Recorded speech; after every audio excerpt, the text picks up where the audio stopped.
First, how's business? It's going all right. Summer's always a bit slower than the rest of the year, but things were going pretty well since last September. When the lockdown ended 2 Mays ago, it was pretty slow for the first few months because it was like you have to be vaccinated or test every day, and nobody had a chance to be vaccinated yet. So it's like, who's going to test day of to go to a comedy show on a whim? So the summer was pretty slow. Summers are usually slow, but that was pretty bad. Because people are not around. I don't prefer closed places. I think it's a mix of things like that. I think on one hand, you have people who leave town like students leave town to go home and people go on vacation. But I do think you can kind of, if you adjust your marketing, you can just target tourists instead of locals. And then you can get the people who are traveling here on vacation. Do you think it works also with tourists? I did a show last week. Admittedly, very small turnout, but half the people there were not. They were just in town for the weekend. How do they find out? Through Meetup only, or they just or search Facebook events? or Google? I list my stuff in a bunch of different places to have the best chance. So it's like if you shift your marketing, it can work then, but you still have the other problems where it's like it's hot. And it's like, okay, it's hot. One, it's sunny. So cool, we could be outside in the sun. Two, it's hot. Why would we want to go into a closed off basement? Yeah. And then three is like, the sun doesn't go down for a long time. Yeah. So you'll be like, oh yeah, I got plans at 8 o'clock. And then you're out like on the canal or whatever. And you're like, don't you have plans at 8? You're like, yeah, but that's like way off. Is it? No, that was a half hour ago, but the sun's still up. So you don't realize it. So summer's always kind of slow, but from like September to April, it was pretty packed for me. I think I had like, but besides the part where we were closed, because I think in November we got closed aside again. from the lockdown. Okay, yeah. That month, believe it or not a lot of people at shows. Yeah, but we did. I did a New Year's Eve show. That was my first show after the lockdown, and it had like 60, 70 people in it. It was good. Yeah, I think I had between 50 and 110 people at every show from September to April. Yeah, but then things slowed down a little bit, and I'm just kind of in the middle of shifting strategies for the summer. What's the strategy for the summer? You want to move to an open place or? No. I don't like outdoor shows. Shebeen, which is where I do my solo shows each week, they keep asking me like, hey, do you want to do it in our garden? And I'm like, I really... They have a garden? Yeah, they have a garden. But it's like, I don't want to do it there because, one, outdoor shows generally aren't fun because there's... A lot of distractions. The sound doesn't come back to you. So like in a room, when you laugh, the sound goes to the walls and bounces back. So it gives this like building sensation to the sound. And when you're outside, it just goes straight up or up because it's a courtyard or just out. And everything just feels sounds a bit more flat and dead. And then there's less of a sense of like community when one person starts laughing to like make it infectious. And then, then there's also the distractions. And then on top of that, when you do it in the evening, the sunlight changes. And especially when it gets dark, that's a big problem, especially for this place, because they don't have a good setup for the lights. They don't have like a spotlight that's going to keep you lit and be the focus the whole time. When the sun goes down, it's just a fucking garden. Sorry, you're just there in the dark. No, you can swear. You can say whatever you like. Like there are some lights, but they're over the tables, not over where the performer's at. So like the audience is more well lit than the performer. I've done like open mics that people have hosted there outside, and it's like, this sucks. You can't see the performer. You can't command their attention. The speakers they use for it are kind of garbage.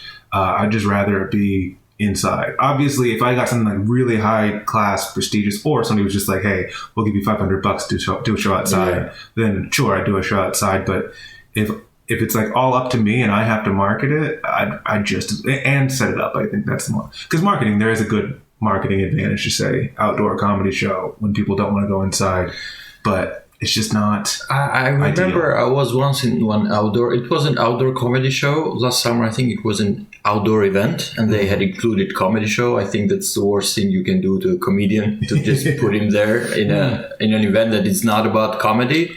Yeah. And at some point, after a few minutes, we from our group we realized that there was a comedy going on because it didn't get our attention at first. Where was it at? Do you know? It was, I don't remember the address. It was still in my last summer. I was still very new here, but there was an event for a magazine. I don't know if you were there or not, but there were at least 200 people in the event. and not everyone was listening to it, to the guy who was doing the show. I think was one of the guys that also comes to your shows and does some open mics. I don't remember the name, but I think the guy from Hungary. Oh, okay, Tamas. I think so. Probably Tamas, yeah. No, I wasn't at that. But yeah, that's the thing is like, I don't... Look, if somebody paid me to do it, I would certainly do it. I've done way worse. But if I have to like take the reins and be a leadership position in this kind of event, it's really hard to manage. It's just like I got better stuff to do with my life. Well, what are your plans now in the summer? So how you want to keep up your rhythm and everything? Well, I'm still doing everything weekly, which has the good and the bad. On one hand, it's like, am I spreading myself too thin from a marketing standpoint? Potentially, hopefully not. But also, it's like if the turnouts are going to be low, then better to have a bunch of shows than very few if they're going to not be as great as they could. I'm in the middle of a rebrand right now, so I just spent like 2 or 3 weeks doing new photo shoots and editing a bunch of new banners. And what is this rebrand about? For all the different comedy events that I'm doing, in the marketing of those events, just rebranding all of it, giving each show a codified name with an image that was kind of handcrafted for that, because before that it was like International Comedy Night, and it's like a generic picture that I took a few years ago. English Comedy Night. Yeah. And then, I had like a few that are like, here's the dating show, here's the one that's about expats, but just kind of leaning into that more, giving them all new, more like consolidated, like now the dating show is like undateable, and it's got like the branding of it is it's like a stamp that says like undateable, as if it was stamped like as a rejection on a paper. Like that's kind of the meta to the artwork for it. So it's just, and it's like I took the photos specifically for it with that in mind, whereas before that, the previous images I had for the dating show were just like a photo shoot I did when I was like 28, and I'm like, here's a picture that works okay, I guess. And it's like my hair was like a foot shorter, and like it was just a generic photo from like, they're like, do some poses, and I'm like, oh, okay, cool. And this one was kind of like, I've taken thought of what is the theme of this show, what is the vibe it's going for, and how can I communicate that into an image. Just extra layers of like artistry that go into that, instead of just being like, here is comedy show, but here is like, now it's like a solid show with like a banner that you could print on a poster and it'd look good. Well, for those who didn't get the joke, you can check Reginald Barris on Instagram and see how he looks, because maybe only from listening to it, you didn't get the joke. I wanted to say, because I see, and as I also told you, I noticed you were very busy you were always busy with the show, so that's why I didn't tease you anymore, and I waited for you to let me know when you were available for this. But I see that you're doing shows weekly, also twice a week sometimes, or? Yeah, so I'm doing it right now. I'm doing one show every Friday at Shebeen, then 2 open mics per month at Kramladen, and 1 co-headlining show at Tunnel once a month. So it's I wish I could do math. What is that, 8 or 9? Or 7 or 8, depending on how many Fridays there are in a month. Like July, there are 5. How can we follow up and see what is going on where do we go to see if there's a comedy show going on, or are you doing a comedy show? Where do you find that? If you go on, like, if you have Facebook or Instagram and you go to the Reginald Barris, it's all going to be listed there. And also it's like on Facebook you have like the event platform that they have, so it's all listed there very easily. On Instagram there's like a link in the bio that takes you to a place where you can find tickets to all the different shows. Eventbrite link? Eventbrite, yeah. That's what you're using. Yeah, so then I have right now 6 different shows that I do. Each one's like, it's different each week, in as much as like, it's going to be a different one of those 6. Obviously, I can't do a completely new thing every single week. Yes, that's where I wanted to go. So how do you manage that, doing, let's say, at least the parts where you are alone without open mics? How do you manage to do those every week? Do you produce new material, or do you produce new audience? I mean, one is you try to find a new audience continually. I mean, that would be the best thing, right? So it would save you. I mean, at a certain point, you do want people to come back, obviously, and like you want people to. If everybody keeps coming and they're like, "Oh, that's cool," and they never come back, it's like that makes you wonder: is there a problem with how good it is? And even if it's not that, and they did love it, but they just don't come back. You still want to try to build up a base of people who are interested in what you do. So when you announce your new thing, it's not. you're not starting from zero every single time. Yes. But you also want to kind of grow too. You don't want to give it to the same people every time. Because it's like let's say I have 100 people that come to every single show, and it's like, okay, now you're going to run out of stuff very quickly. Yeah. And also, just like, what if one of those people is like, I think I've had enough. You know, I've gone to 20 of this guy's shows, and they were all great, but like, I get it, you know? So you want to, it's a mix of like doing a good enough job that people are going to want to come back, but also doing a good enough job marketing to find new people each time. That's the thing with the faces. When you people recognize you because of your face and of who you are. Mm-hmm. That's the risk, because people nowadays don't have much patience, and if they see the same thing many times or the same person many times, they want something new. That's how they are. That's because of social media, I guess, because a lot of content going on, so they want to see new thing.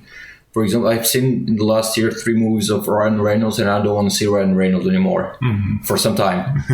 And how do you it'd be different if those movies were good. He never does good movies. Yeah, they would be different. But how do you manage, technically or concretely, how do you manage to keep this up? So people, I don't want to say don't get bored, because they don't get bored, but how do you manage so they come and see something fresh? Well, I mean, at a certain point, there are probably people getting bored, if we're being honest. That's just kind of the nature of what it is. Yeah. It's not necessarily about keeping every single person as much as it is just having a model that's going to keep getting an upward trajectory, or at least, you know, sustainability. And that's kind of what I thought about last year when I decided, okay, I need to try to ramp things up and try to do, basically, because before the pandemic, I was touring all the time, and that's how I made most of my money. And I would do like 60 cities. And that's how you bought your Lambo. Well, when I say most of my money, it's like how I afford to eat something. But it'd be like most of the money I would get. Like I might go out, you know, in 1 month, and I'd come back with like $8,000. But then it's like, who knows the next month or the next month after. And the summers would be like dead because I can't tour. And it would be like March and October would be my busiest months. I think it was 2019 in March. I did 22 cities just in March. And that's like self-producing. That's almost every day. Dude, it sucked. You were in Europe only? Yeah. But it was only Europe, but it was a lot. And it was just like, it'd be every day you're going, you get like 6 days in a row of just go next city. Same piece or new pieces? You know, varying it around. Yeah. It was, at the time, it was just kind of like, these are the jokes that I'm working on right now. And then it's like, I'll go for an hour to an hour and a half and do whatever jokes feel right for the night. But yeah, it's just very stressful because it was like self-producing all of that. I have to organize it all, find the venue, set up the logistics. Oh, you were alone? You were not opening or something? All of it. It was you? All me. It was so exhausting. And it was like, it's good. It's good that I have like the tenacity and the ability to do this, but it was just like, it was not a very sustainable model, because it'd be like, I call up venues and I'm like, hey, I want to do a show. I'll do all the promotion. Here's my day. So I'm setting up which cities make sense, buying all the tickets, setting up all the travel plans for that, doing all the marketing for it, doing all the reaching out for promo in general, going to each city, setting up the room, selling the tickets, doing a show for an hour and a half. It's like 5 different jobs right there. Setting up a camera, taking down a camera every night, selling merch at the end, putting the room away, and then I'd go to the hostel. I'd go to sleep at like midnight, and I have to wake up at 9 to do the same thing again the next day for like 10 days in a row. So it was just like very exhausting. And I kind of, right around the time the pandemic started, like right before it, it kind of like came to a head, and I started getting panic attacks whenever I would go outside, because I'm just like, I was just overwhelmed and wasn't acknowledging that how much I was burning myself out. So after the pandemic is like, you know, gave me time to think about it, I decided I wanted to try a different strategy. Instead of having to be on the road constantly for this fear of like, if I don't go on tour, will I be able to afford rent? Try to build something up bigger here, so I have a base. And it's like, when I go on tour again, it's because I want to, not because I am terrified. So it was like, let me try to do something let me try to do 2 or 3 shows a month. And in November, I was like, let me try 1 month period where it's just every week, and see if that slows down turnout very much and makes the ads worse. And it went well. So I was like, okay, so starting January, well, I guess December 31st, it was going to be every Friday going forward. And I knew in order to do that, I can't just say international comedy show each time and do the same shit. Or even if I do different jokes, the problem is if it's called the same thing with the same image, you expect the same thing. So I was like, how can because I have like 3 or 4 hours worth of material easily that I can choose from. So I put it all into a spreadsheet, like a true artist. And I put it all into a spreadsheet, wrote out the transcripts for all those jokes, and then set them up into different sheets that say like, okay, well, if this show's going to be all about dating, which jokes from the spreadsheet can go into that one? And this one's all about expat and travel, so put into that one. And then separating them out to where there's as little overlap as possible to try to make these thematically all a bit different. Naturally, there's some overlap, partially less because it needs to be, and more because it's like these are things that are just kind of important for you to know about me as I explain the rest of the stuff. Or it's like my closer is the same for all of it, because I like it as a closer and I have merch based on it.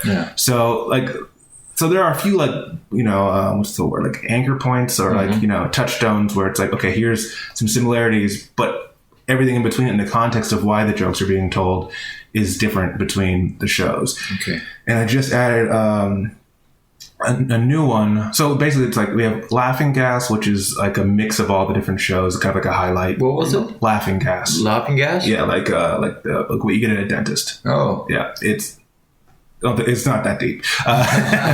Then there's Undateable, which is all about dating and relationships. Expat Problems, self-explanatory.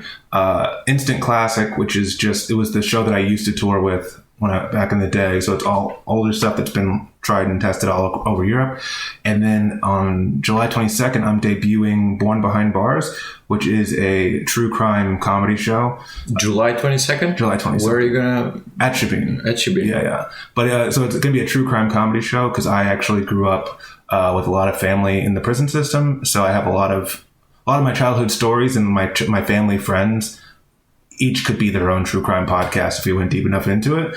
So I thought that would be what do white women like? Like what do white ladies like? And the answer is true crime. And also stand-up comedy. If you look at like the demographics through the analytics of who's coming to a comedy shows, the most people who are coming, the biggest group is women 25 to 34. Then it's men same age, then it's women 18 to 24. So 18 to 34 women like comedy a lot and also like true crime, and it's a unique perspective that I can offer. Why do they like? I don't know what the fucking fascination is. I just know that it's true. Like it is. So we should kill somebody so a woman can like us, or what? I'm not saying that, but like it is this. I don't know. I'm sure there's tons of psychological reasons that we could discuss that we're neither of us is qualified to do. I think the bad guy always works.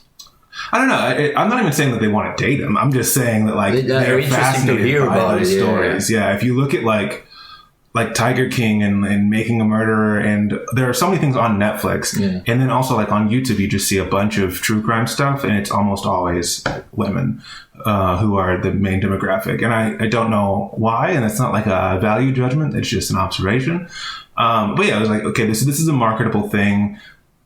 And it just happens to also overlap with a demographic that I'm already reaching. And I have this unique perspective to do that. So I'm debuting that as a work in progress show on the 22nd, and then got it 4 more times this year, or 4 times total this year, kind of working out all about police, prison, getting arrested, what it's like in the system, smuggling. These are all U.S. related stories, or?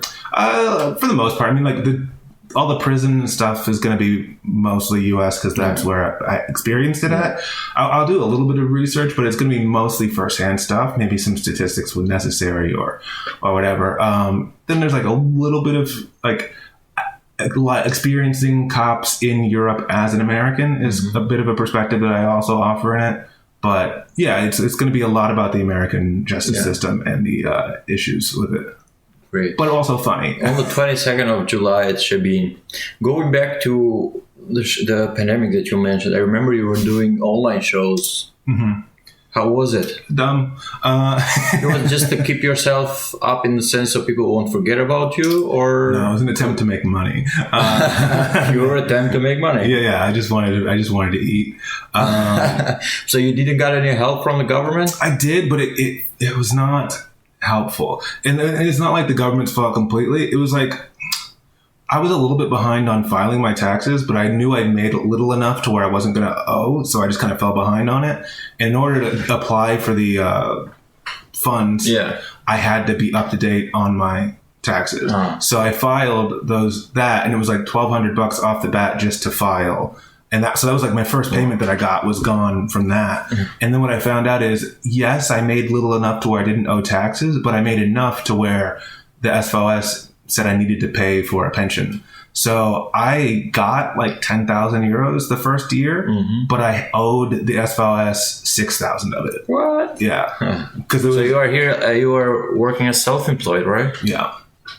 That's how much you pay? Yeah, so it was like, because it was 2 years that I was like of pensions that I had to pay all at once. So it was like I got like a thing. I remember I got one day, it was in November 2020. They said, "Oh, we actually opened up. There's an extra 3,000 euros potentially available for you from the SVOS for COVID funds." Yeah. So I applied for it, and I got the letter in the mail one day, and it said, "You've been approved." Great. For 3,000 euros. And I was like, sick. I'm not going to start. Well, then like the next day I went back to the mailbox, pulled out another letter also from the SVOS saying you owe us $2,400. So you just got $600. Yeah. And it's like, and that was supposed to last me the last quarter. So that's from like the last 3 months of 2020. They're like, here's your 3,000, 1,000 each month. And it became 600 just like that. And it's like, shit. Did you think of going back home during those days, or this is home to you now? I mean, there's not really a home for me outside of here. It's not like I couldn't imagine living anywhere else aside from here. Just to spend some time in a place where you don't pay rent, you just spend less on food.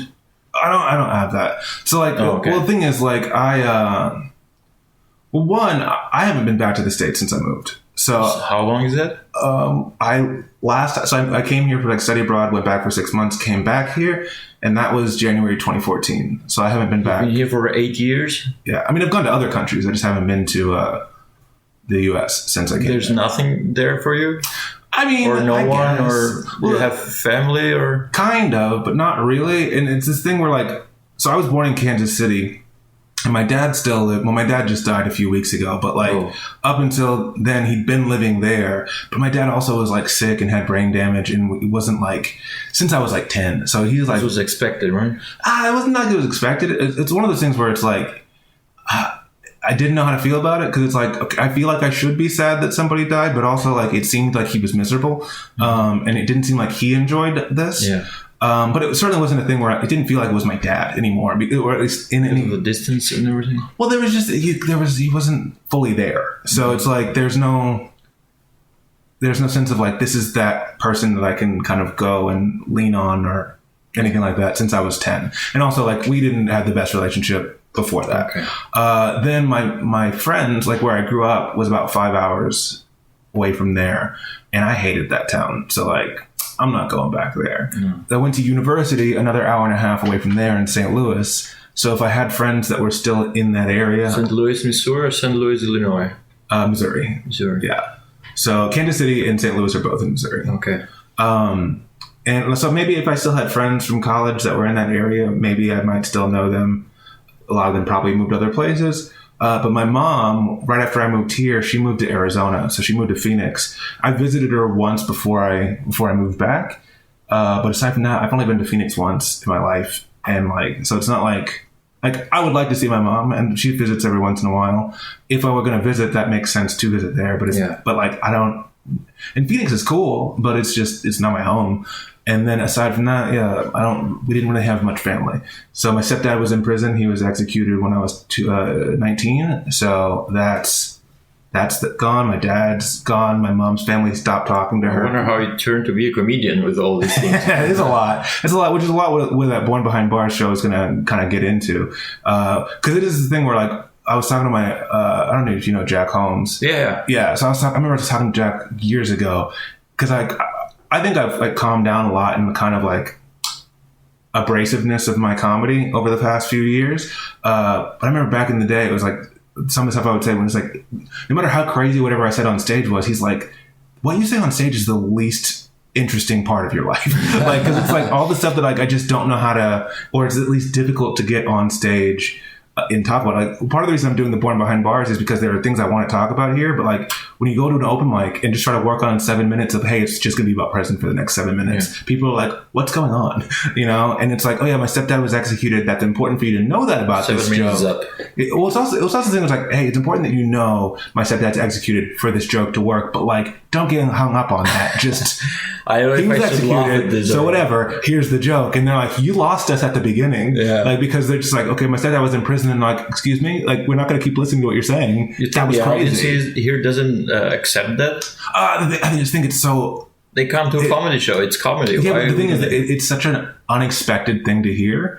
Like, I think most people here don't know anybody who's been in prison, and they don't know anybody who's been executed for sure. So I think if you drop that on them, even in passing, even with a very good joke afterwards, they're just still kind of like, what did I just hear? What? A real person in real life that I'm seeing in front of me has this connection.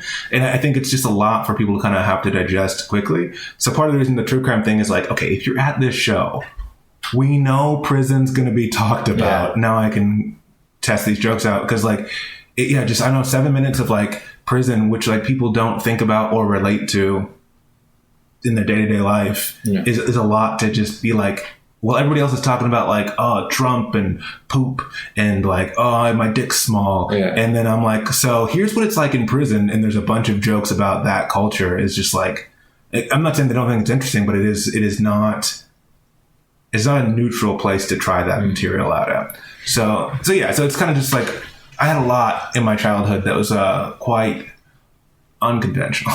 And my mom's family doesn't talk to her anymore. Her brother does, but he lives in Florida, which is like 19, 20 hours away from St. Louis. And Phoenix is a 30-hour drive from St. Louis. So it's like everybody's so scattered that I would be interested in seeing in the States. You never thought of going back during the pandemic? No, definitely not. I mean, like, I haven't thought about going back in general because it's just like it's going to be too expensive to see anybody that's, worth seeing. And as far as in the pandemic, because my mom did offer, especially with the because I had a pretty rough breakup in the middle of the pandemic, and I was having the anxiety stuff still from that burnout that happened from the beginning. And she's like, "Hey, if you need to, you can come here for a few weeks." And it's like, everything's still gonna be a problem when I come back. It's like I might as well work on the shit that's here, because like if I go there, it's just gonna cost me a bunch of money to like live in a place that I'm back not. here, start kind of all over again. Yeah, it's like whenever I drop it, like if I leave everything and go away, when I come back, it's going to be in the same spot. And like I'm going to be spending, instead I'll spend X number of weeks in a place where like I don't have anything. I mean, like I could get a job, because I have the right to work there. But it's also one of those things where it's like, I don't know, you go back because you need help.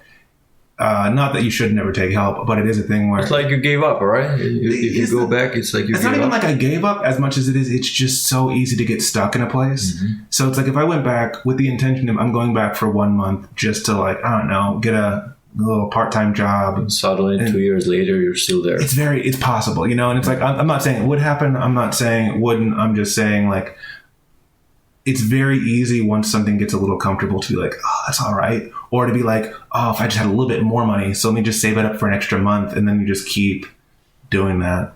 So, but you mentioned that the audience, it might not be very open to suddenly hear jokes about people near you that were in prison, that were executed, things like this. But this brings me the question that in your comedy shows, a lot of audience, a good part of the audience is international, right? So, like me, many people come from third world countries, and we also know many people near us who at least have been in prison. And you still think that would be a bit weird for them? Because maybe this would be only with Austrians who grew up here. And the second question that added to this is, what's the kind of the percentage that you get in the audiences between internationals and Austrians? Answering the second part first. Around half and half. Like, let's say half and half? Maybe like between 1/3 to 2/3. Like, So it's like sometimes 1/3 Austrian, sometimes 1/3 foreigners, and kind of anywhere in that range. Depends on the show, but there's usually a fair mix. I was expecting a lot less Austrians to be in a comedy show, in an English comedy show especially. Yeah, I mean the thing is, Austrians, like, they have cabaret, but also a lot of young Austrians aren't interested in cabaret.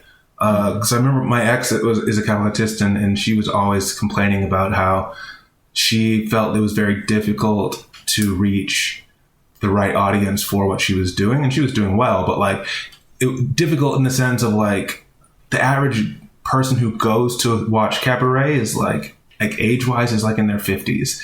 And then younger people, a lot of times when they hear cabaret, they think of what like their grandparents would watch. Yeah. So there is, and also for a performer, it might be a bit hard to reach an audience of 50-year-old when you're 25, 30, right? Yeah, she's mid-30s, but like it's also the thing where like what she was doing was certainly aimed towards a younger demographic.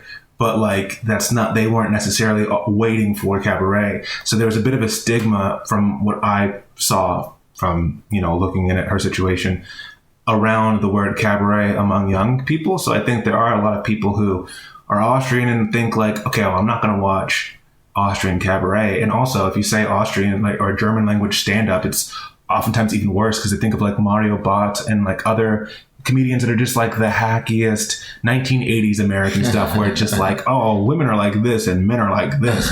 Very old, right? And it's like, so there's like, when people hear stand-up comedy, a lot of times they'll think of that instead of thinking of like, Chris Rock or Bill Burr, but in German language. So, I think that there are Austrians who are willing to hear it for sure.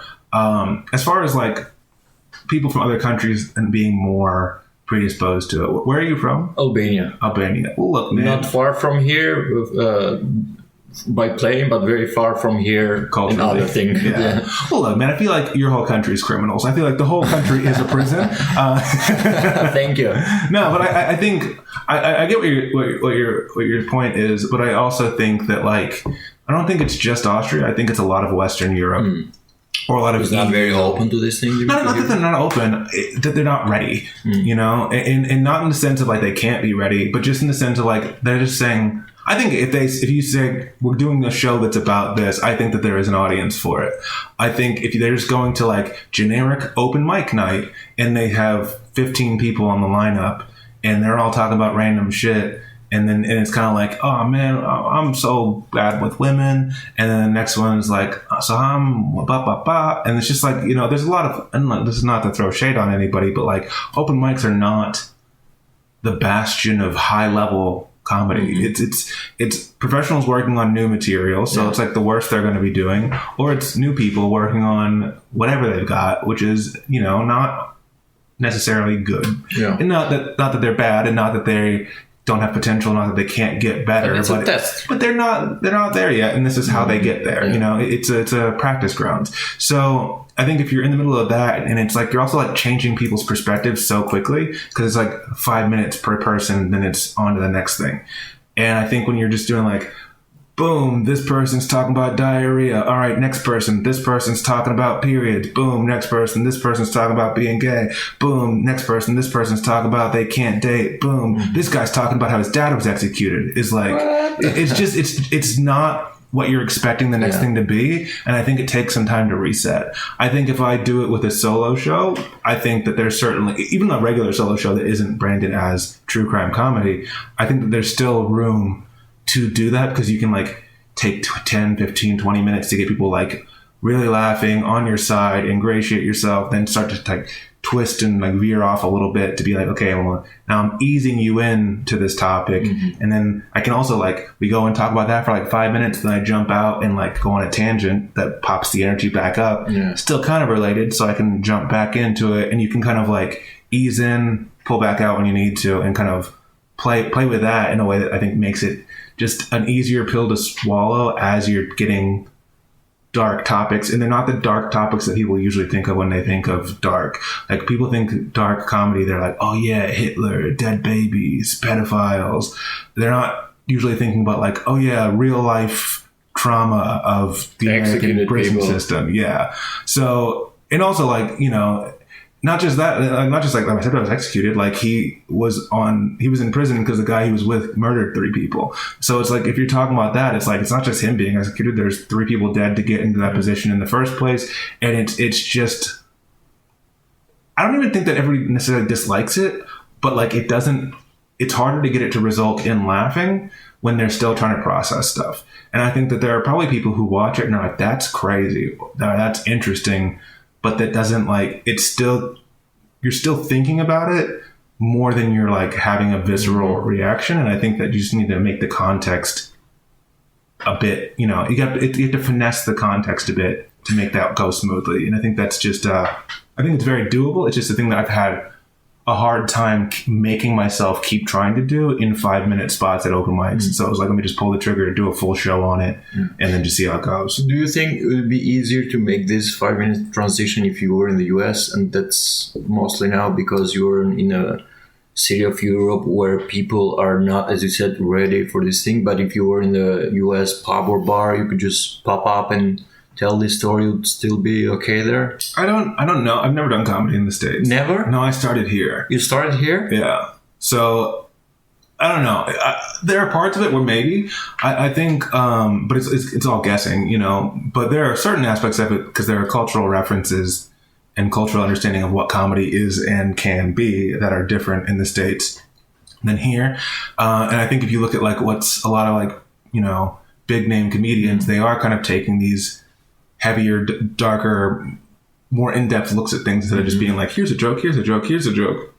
So there is an audience that certainly can appreciate the craft of going deep into a topic, and it's not just about, oh, that made me laugh only. And it's like, that made me laugh about things I never thought of is like also appreciated. That being said, it's hard to say how much people appreciate that when it's not Bill Burr or Chris Rock or just a name they know and they came there looking for that. If they're just saying, I'm going to go to generic comedy night, are they looking for it? Accept it.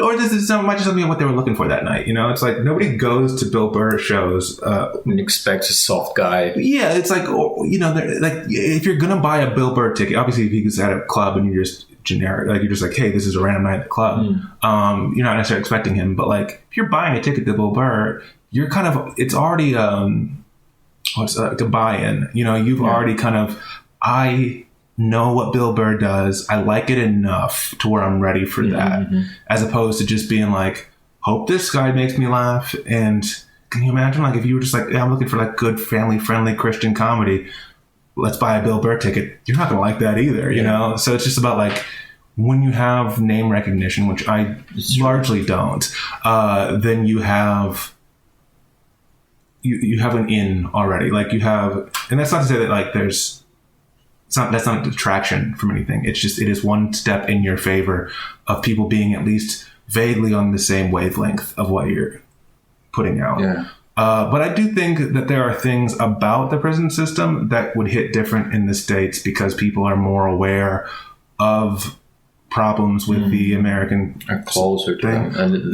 And it's like whenever I'm talking about it, they're like, "Ooh, we see how this relates to us." Yeah, and not like, "Oh, we know people in prison." Even it's just as much as like, "Oh, this is our country's fucked up thing."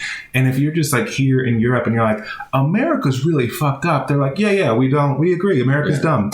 And it's like it's not the same as like with George Floyd, and this is a tangent, but when George Floyd died in 2020, Vienna had the biggest Black Lives Matter rally. Really? In all of Europe. Here. Oh, well, specifically for that reason. I'm racist. You got me. Yeah, so like Vienna had, in Europe, it was the biggest Black Lives Matter rally, which is cool, but also frustrating because it's thousands of Austrians who are like, yeah, man, racism is bad. Yeah, they don't sit in the U-Bahn if there's a black guy sitting there. They leave the seat empty. Yeah, and it's like, well, racism is bad, and we would never do that. We would never put a knee on this guy's neck for 9 minutes until he died. We can all agree that's racism and that's that. And it's like, yes, but also, you do racist shit all the time, guys. Like, just because it's never as overt as, a man being murdered in the streets doesn't mean that Austria doesn't have its set of issues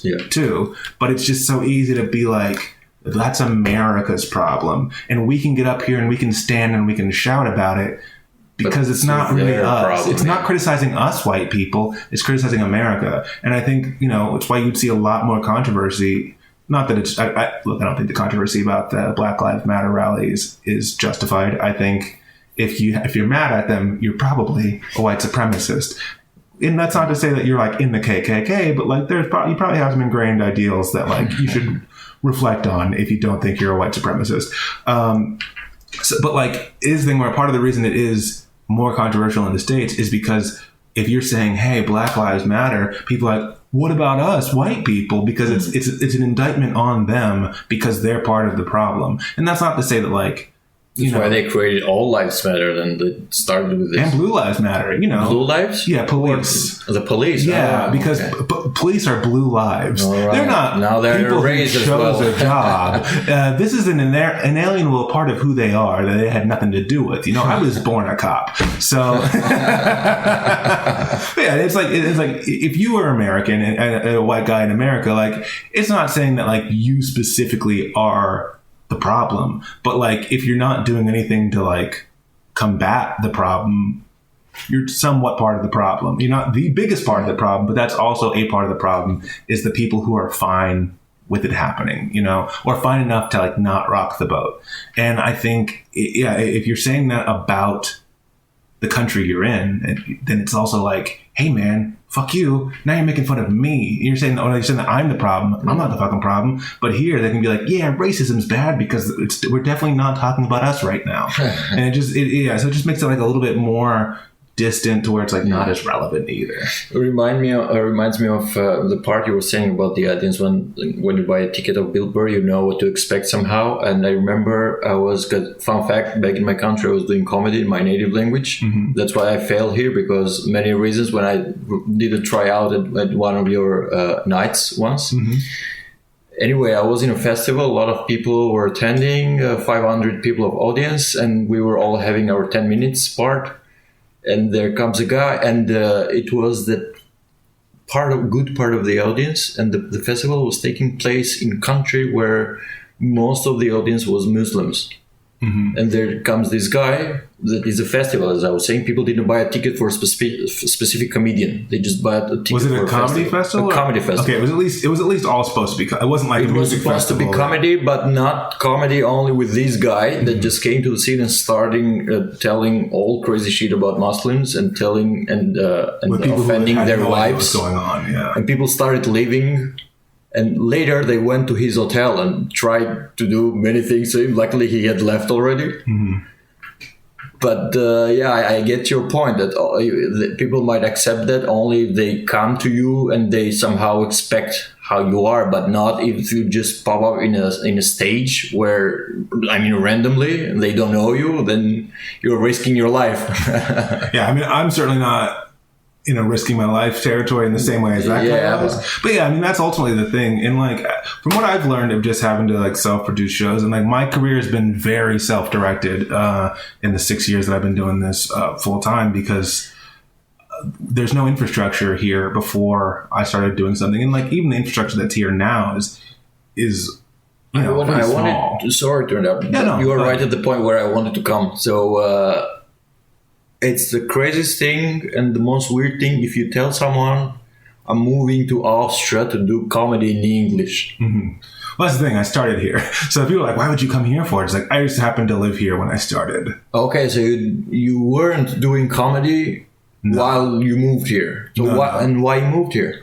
I didn't want to live in the States anymore. Mm-hmm. And I studied... basically, I studied classical guitar in St. Louis. What did you do? Classical guitar. Okay. In St. Louis, and they own, it was Webster University, so they own a school here as well. And it's not a music school here, but they were like, Vienna has such a history for music, you should do a study abroad, and we'll figure out like private lessons for you or whatever. The school said that to you? Yeah. I had to pay for it, but yeah. Oh, okay. Then what the guys are doing, just the connections, and that's it. Some emails? Well, no, it's like, because the people so my school owns the school. My school in the States owns the school here. So it's like, we will transfer everything and we'll like set up private, like instead of You won't having have to business reapply courses, again and stuff like this. Yeah, it's like you're already in. And then as far as like courses go, it's just like a business and informatics school here. So instead of me having to take a bunch of business courses and like IT courses, they just they called up like an opera singer and was like, hey, can he get lessons from you? And then like somebody else and I would just go to their apartments and do the lessons and it would count towards my degree. You got opera classes? I took singing lessons. Okay. Yeah, it wasn't opera specifically, but yeah, an opera teacher, an opera singer can teach you how to sing however, you know? So I'd like go to their apartments and they'd give me private lessons and it would count towards my degree. So I did that for a semester. And then while I was here, my mom reminded me that we had a family friend who lived in Salzburg. And this friend, so this is also part of what was probably going to come up in the Born Behind Bars show, is this friend, we met her because she was married to a guy who was in the same prison as my stepdad. And so she basically met like pen pals with this guy. And then when she would come over to visit and we'd go to visit my stepdad, you're all in the same room. You can't talk to each other in the room, but like you're all in. And then when the visiting ends, everybody leaves at the same time. So the families are all leaving at the same time and we get to know each other. All the time, yeah. And then in 2001, right before 9/11, in the summer before 9/11, Gertie is her name. She flew us out here because there was a anti-capital punishment protest, convention, whatever. I don't exactly remember. I was 10 or 11. But there was something in Strasbourg that was against the capital punishment. So she flew us out here to take part in that. And like we marched in the streets alongside Mick Jagger's first wife, Bianca Jagger. She was there. Yeah, you know, just things to do when you're 10. And then so we had that big thing. And then like the next year, her husband was executed. And my mom went with her because like she would watch it be done. That's very common for family members to be like, I don't want you to be alone. So they're there when the person's executed. I did not go because I was like, that sounds really traumatic and I'd rather not do that. Yeah. My stepdad was like, good, I don't want you there. I don't want your mom there, but she wants to be there, you know? But it's very common. So Gertie went to be with her husband when he was executed. And my mom like brought her to the prison and like waited outside so that she'd have somebody to talk to when she got out. And then Gertie came back here to a place where like nobody got it. You know, they're just like, literally 3 years go by and they're like, why are you still upset? It's been 3 years. And it's like, if her husband wasn't in prison and her husband died 3 years later, you wouldn't be confused at why they're upset about it. You know, you'd be like, oh, that was their husband and they're upset about that. Yeah. But because he's in prison and they don't really, like, people are just like, I don't get it. What's the big deal? It was 3 years ago. And, you know, nobody knew anybody that was in prison. Nobody knew anybody that was executed. They couldn't really relate to it. So she couldn't relate to anybody about it. And then my mom, whenever my stepdad got executed, my mom and her kind of shared this additional bond that way. So she was like, hey, I hate your country and you should hate your country. And I don't want either of you to live there anymore. So if you can get accepted into a school here, I'll take care of it. So so I applied to schools in Austria and Germany and I got accepted here. And then she helped me out for which school you got here? The Webster? University of Vienna. No. Because Webster's a private school, so it's like $12,000 a semester. Oh. Like, and again, people only do it because here it's all rich kids. It's like one of my classmates was like his dad was the CEO of Siemens.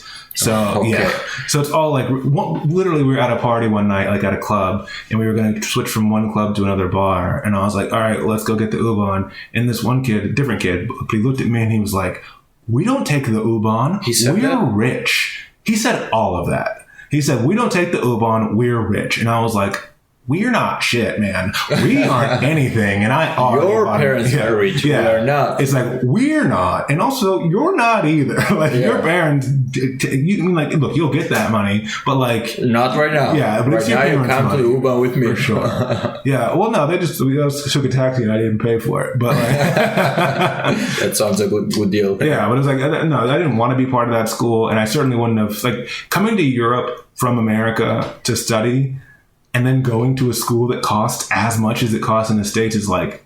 No, why did I come all this way? What? All right, it's like just a waste. It's like, no, you come here so you can go to Wien for $750 a semester. Yeah. So she brought me back and I like signed off saying that I owned one of her companies because she said that she needed me to do that. And I was like, I'm not going to ask too many questions. And so she just kind of like took care of me for a few years. And then in 2016, she died in December unexpectedly. And it was like just coincidentally, because I started April 1st, 2016 is when I started comedy. And this was December 2nd, I think, maybe 3rd, same year. And it just so happened it was the first month where like I had enough shows lined up where I could pay for my rent, which was only $300 because I lived in a student dorm. Yeah. But it was like, okay, fortunate coincidence that like it happened now and not 3 months ago when there were no means of making money, because I couldn't afford to like get another student visa without her, because you have to show that you have like $8,000. I got the same. Yeah. And she would just like kind of give me the money and then just take it back. So, you know, and that couldn't happen now. So it's like, well, what am I going to do? And I looked up and I found out the artist visa. And it was like, if you're making more money, if you're making most of your money through that, then you can apply for an artist visa, because they don't want you to be like a singing waiter, which is like, I'm a singer, but you work at a restaurant and that's your main job basically. So I spent like the next few months just doubling down and trying to figure out how to make that work and applying for a visa, and I got approved in April 2017. So it was 1 year after I started comedy. I was officially a stand-up comedian in Austria and had a visa based on it. It's 5 years from now and almost? Yeah, I think I just celebrated 5. Yeah, 5 years from getting... So you're close to getting the citizenship? No, I'm never going to get citizenship because you have to give up your American citizenship. You don't want to give up? Why? There's no advantage. Like, I mean, there's advantages for, I guess, tax reasons, but like, it's not... I don't know, man. That's a pretty good citizenship to give up. Definitely. Especially, not even that it's great, because an Austrian passport is stronger, but it is like, if I do want to go to the States again, having... that I can just go there and just get a job tomorrow if I wanted to. You wouldn't be able to give that up. Yeah. Well, yeah, it's like tomorrow, if things do get so bad that I just need to like, I take my last €1,000 and I just get a flight to random city in America. Just get a job the next day or the same day and make a living. Yeah. You know, I mean, look, as much as the job market is, but like, there's no paperwork. It's just like, hey, I want a job. Yeah. You know, and to give up that ability to do that is dumb, especially because if you do give it up and you try to get a green card, I don't think they're going to give you a green card if you have to find a strong reason, same reason you found here to get your visa as a comedian. You have to apply in your own country then to get a visa. With it's much harder. Way harder. Way harder. And especially if you had citizenship and gave it up and now you want a visa. It's like they're mad at you. It's like, suck a dick, dude. Yeah. Like, you had this and I want it back. Why? Yeah. A lot of people are killing themselves to get what you had and you gave up. So giving up citizenship just seems like very foolish. But I did, in April, I just got my Daueraufenthalt. So I have a Daueraufenthalt, permanent residence. Ah, okay. Yeah, well, that's still good. Yeah. At least you're free. It's basically like, from what I understand, it's like most of the perks of citizenship without voting, you know, and without being a citizen. Well, I heard there's a kind of a way that you can keep both citizenship if you prove that your American citizenship is a lot needed. For example, if you have property or if you have your name is a brand over there and you have to have a citizenship so you can manage, let's say, your shows or your properties over there. I mean, it's probably possible, but it's one of those things where it's like, it's not worth me looking into now. It'll make sense to look into it once I have a lot more money, you know, or if I have a lot more properties, you know, just enough capital to where it's like, hey man, I'm rich. I want something, you know, and then you know how the world is. They're like, oh, you're rich? Okay. You know, so, and I'm not saying that like, it's just, there's a lot of doors that open up for you that don't open up for poor people, which I count myself among, you know, so, but it is a thing where it's like, if you have because like there's countries where it's like, I think it's like Malta, where if you just have, I think it's like, a few 100,000 or maybe 2 million, something like that. Buy a citizenship, basically, kind of with investments. Basically, yeah. That's the same thing in the US, but it's with $1 million. I think. Yeah, and like I think Australia does the same thing where it's like if you're going to come in and you spend like 500,000 to start a business, then you can just have. If you had that money, why would you just go all the way there for citizenship? Well, that's the thing is like it's like if you just go there and say I want to start a business, then they'll be like, okay, cool, you can live here. And it's like, yeah, if you have that kind of money, then it's like, yeah, you can do a lot of stuff. Like, you know? So why you want to fly all the way to Australia if you had that money? I mean, like, why not? You know, if you have that kind of money to throw it down, get a second house in Australia. I actually saying this for people who live in Vienna or maybe Austrians. It's not a huge reason to do all this traveling. And why? Because it's Vienna. It's not my country. Sure. So why would you leave Vienna and spend $500,000? How long is it? 13 hours away by plane. So why would an Austrian will do that? Well, I mean, if you want to live there, you know, like if you just want to not be in your country and go somewhere else, then you can. Do you often meet Austrians that want to leave the country? Because I don't meet very often. No, but to be fair, we also live in Austria. Yeah. So like the bias is going to be anybody who isn't going to leave is going to be here. So, but like there are definitely, you know, tons of Austrians that have gone other places. Maybe even if they don't stay there forever, they'll go abroad. I know a lot of Austrians who've gone abroad for some amount of time. I do think a lot tend to be like, that was my time abroad and now I'm ready to come back because it's a very comfortable and safe society. So it's like, you don't feel the need to like, escape and stay gone as much as it is like that was cool. I saw how wild things are and now I can come back and have my comfortable life that I kind of was raised seeing, which fine, but you know, the point is maybe there's a way to keep both citizenships at some point, but if there is, I probably need more money before I can have that discussion with people. So I'm not too worried about I don't need to vote here, you know, it's not that important. Do you know the politicians here? No, because I don't vote. Why would I pay attention? Like people are like, you need to stay educated. You're still paying taxes.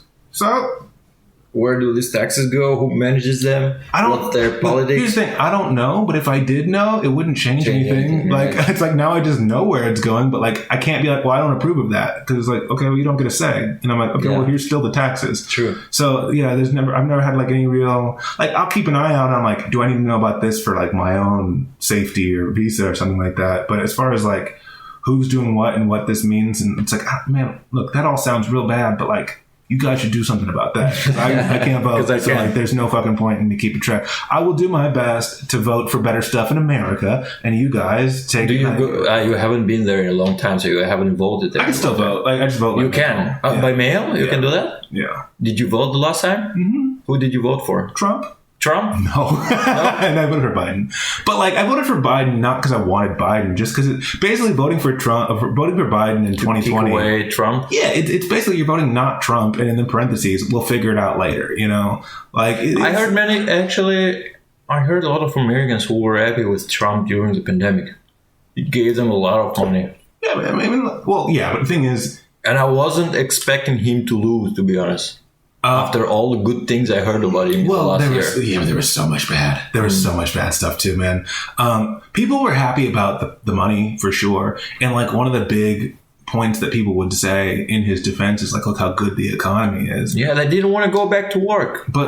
But here's the thing, even if Trump hadn't been in office, if it had been somebody else, we would have gotten the same fucking benefits. You think so? Yeah, because those weren't like benefits that Trump likes. It looks like a Republican thing to do. No, it was not. No, helping out poor people. Actually, yeah, true. I just said the wrong thing. That's very Democrat. That's actually communism. It's a much more. Yeah. Well, that's what liberals would do for sure. That's the thing where it's just like they didn't have a choice, so they would have had to do it no matter what, and then Trump would take credit for helping people. But it's like. Anyone would have had to do it. Well, they could have done it differently. They could have given less money, and plus, they didn't give very much. They gave. I think they gave $700 per week per person in the family, and around 200 or to 400. But that's not everybody. That's not everybody. That's not everybody. No, that was like some people. It depends on how you work, where you work. I got like 20. You were here and you got. Yeah, but I'm a citizen. You just because you're a citizen, you still have money? Yeah. That's cool. That's a cool citizenship. Yeah, but it was like $2,400 for the entire thing. And it took me so long to get it. Like they sent it to me in July 2021. I didn't get it until 2 days before Christmas. Ooh, and it was $2,400. So it's like, and also, I mean, admittedly, also changing that into euros, so even less. But that's not their fault. Yeah, but the thing is, 2,000 euros. Yeah, the thing is, it's like it's not that much money considering they didn't let people work for so long. And it's like, look, man, I stand by it. Like, if you're going to tell people they can't go to work, you have to help them somehow. Mm-hmm. And it's like, look, I get that it wasn't the Austrian government's fault that the pandemic happened, but it was their fault that we couldn't go to work. And like, fine. I'm not even saying it's a bad thing. I think it's not the fault. It's the responsibility. Sure. Which are two different things. No, sure. But in the sense of like why I don't have money right now, whose fault is it? It's the person who told me I can't go to work. Mm. And I'm not saying fault as in like you're bad for telling me I can't do it. I think that is the responsible choice. Yeah. But like it wasn't like pandemic out of our hands. Me not going to work, not out of our hands. It is your hands. It is the Austrian government that was like, you are not allowed to go to work. So it's like, cool. If you're the one telling me I can't go to work, then fucking of course you should give me something to keep me alive. Like, because it's not even saying like, I want to get rich off this. It's like, keep me from not dying while you're telling me not to go to work. Reasonable, understandable why you would tell me not to go to work, but still your choice to tell me not to go to work. Keep me from dying. Was this the problem only for the self-employed people? Because everyone who was employed, they got like from 70 to 90% of the salary, depending on how big the salary was. I wasn't here, and that's why I'm asking you. I don't know what happened. I don't know. I'm sure it was different for different people. I know that like Jack, because like Jack has a day job, and he was getting money, but he was negative every month for like a year and a half. Mm-hmm. So it's like, yeah, you're getting something. Also, it's not even for everybody, because I knew people. The thing is, I don't think you got any assistance if you were geringfügig, so 10 hours a week. Oh, yeah, that doesn't matter at all. That's nothing. Yeah, but the problem is I knew people who worked, I knew at least one person, she worked at 3 different places, 10 hours a week at each, but because it was 10 hours a week, she didn't get anything. She didn't get any assistance. Anything at all? No, because she wasn't at a high enough level of working for any one place. They were like, yeah, you don't count. Well, that's the risk when you take the 10-hour job. Yeah, but like that shouldn't be the fucking case. Actually, this risk we only know now because of the pandemic. We didn't know what it's like that's the risk you take from taking a 10-hour week job. It's like, yeah, but she had 3 jobs, you know? And it's like, sure, that's the risk you take, but it's not like she said like, I need 3 jobs because I want that. As much as it is like, hey, can I get a job? Like, we can only give you 10 hours. All right, I'll take a second job too. Yeah. You're working just as much, but because it wasn't all in one place and she wasn't classified as Teilzeit, then she just didn't get assistance. So it was like, okay, well, you have to apply for or household-based income assistance. But the problem is she lived in a WG, so like a shared flat, and one of her flatmates didn't have to stop working. So they just still made their regular fucking money. So they're like, oh, well, your household is making enough money. It's like, these people aren't my family. This is just some dude. I don't get his money. So like, she got fucked. And it's like, so there are definitely people who got it worse than artists, for sure. I was not here complaining, oh, woe is me. Look how bad we have it. You're just trying still to make something. Because part of it's also like, look, man, I knew this was a dumb job when I started, you know? To me, I feel much worse for people who hated their jobs, didn't want their jobs, don't feel fulfilled by their jobs, but they take like a safe, secure option and they still get fucked. It's like, yeah, I mean, that sucks. That sucks to me. Is like, you know, my situation wasn't good either, but like it was, you know. Do you, after this experience, do you think of, I mean, of course you think, but how close are you to the decision of having a daily job as well? Like Jack Holmes that you mentioned. Pretty far, I think. But like it's, the problem is I think, okay, so I think I was closer about a year ago, especially like during the pandemic is like. Because you need some safety. You say, all right, I'm doing this 20 hours per week, at least something. I pay my rent, then whatever I get extra, it's extra. Yeah, but here's the problem, and because like now because I had the permanent residency, I can get a day job because I couldn't get a day job for the past 5 years. It just wasn't my visa. You weren't allowed to be employed, just self-employed doing Okay. Yeah. That's fucked. Yeah. So that's the thing is like, because I was talking to my therapist and she's like, well, you seem really stressed about money. Why don't you just get a job? And I'm like, I'm not allowed to. Oh. Because like when I applied for the visa, they were like, yeah, it says, because like they didn't know how to give me the visa. When I first applied for it, I went there, I was like. It was a new thing or what? No, people just don't do it very often. So I legitimately might be the first person who in this country who's ever dropped out of school to switch their visa to an English stand-up comedy visa. So like in the history of it, because like I went there to the MA35 and I was like, I want to change my visa. And they're like, oh, did you graduate? And I was like, no. Like, okay, so you got married. And I was like, no. I'm experimenting. Well, I think she said, she's like, what do you want then? And I'm like, well, I read online that they have this artist visa, so I want to switch to that for stand-up comedy. And she looked at her colleague and she said, do you have this? She literally said, do you know how to do this? And her colleague said no. So they sent me back into the hall for a half hour. Then I spoke to their supervisor. He called me in. He was like, what do you think you need to get this visa? And I told him what I read online. And he said, that sounds legit. Bring that in and we'll figure this out together. So like they didn't know what the fuck was going on. And the next year when I applied again for like the renewal, I had to go to a different place. And look at this guy's back. We got him last year. When I was in the other place, I was like, hey, if I got approved last year, is it likely that I'll get approved again this year? And they said, yeah, as long as you're making more than 978 euros and 32 cents, definitely. Per month? Yeah. And it wasn't that exact number, but it was like to the cent. And I was like, oh, well, I didn't make that much last year and I still got the visa. And they said, well, you shouldn't have. So like I just got lucky that nobody knew what the fuck they were doing. So yeah, when it comes to this, is like, sorry, I got a little sidetracked. Yeah, so when I asked them, I was like, so this says most of my money has to come from the artistic endeavor. Does that mean I can still have a day job, another job too, as long as I'm making more from comedy? And they were like, yeah, probably. And then when I got my card, it says it says only self-employed activities set on the card. So I'm like, oh, I guess not. So yeah, for like 5 years, I just couldn't have a day job, which, forces you to work harder and forces you to figure something out. But that's also the thing now, is like, now that I'm allowed to have a full access to the job market, part of it's like, yeah, well played, man. I'm not stealing your jobs now, because you just made me think 5 years of, like, after 5 years of being like, you're not allowed to have a job, figure it out. It's like, yeah, I'm not going to take your job now, man. Like, it's like, one, I have like a 5-year gap in my CV of like, which I can certainly like, event coordination, marketing, etc. But like, not from like a business that can hire you in like a corporate setting. Letter. Yeah. So it's like, there's no like corporate letter of recommendation or corporate hierarchy and like structure with like that kind of jargon that I'm going to be in this professional setting that I can point to for the last 5 years if I want to apply for a new job. Also, I just like.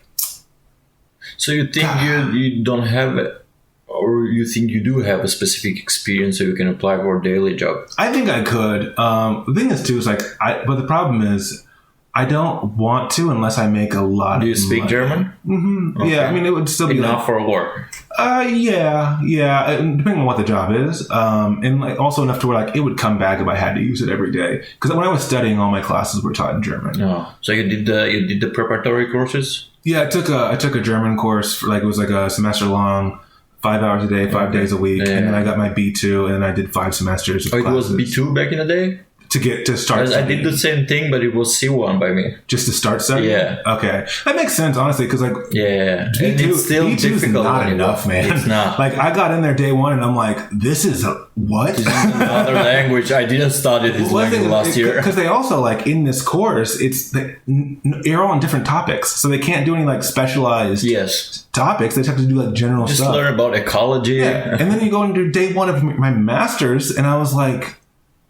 I'm getting 1 out of every 3 words they're saying right now. Also, they have like accents, and like some of my teachers had like the thickest redneck dialect, and it's just like, what are you saying? But I mean, I picked it up well enough, and I was doing well on my courses. I could get a job speaking German if I needed to, as long as it's not like, as long as speaking isn't the main part of the job. Yeah. But I think the bigger issue is, well, one, it's like it'd be a little bit harder to apply for it, but I think the bigger part is that I just like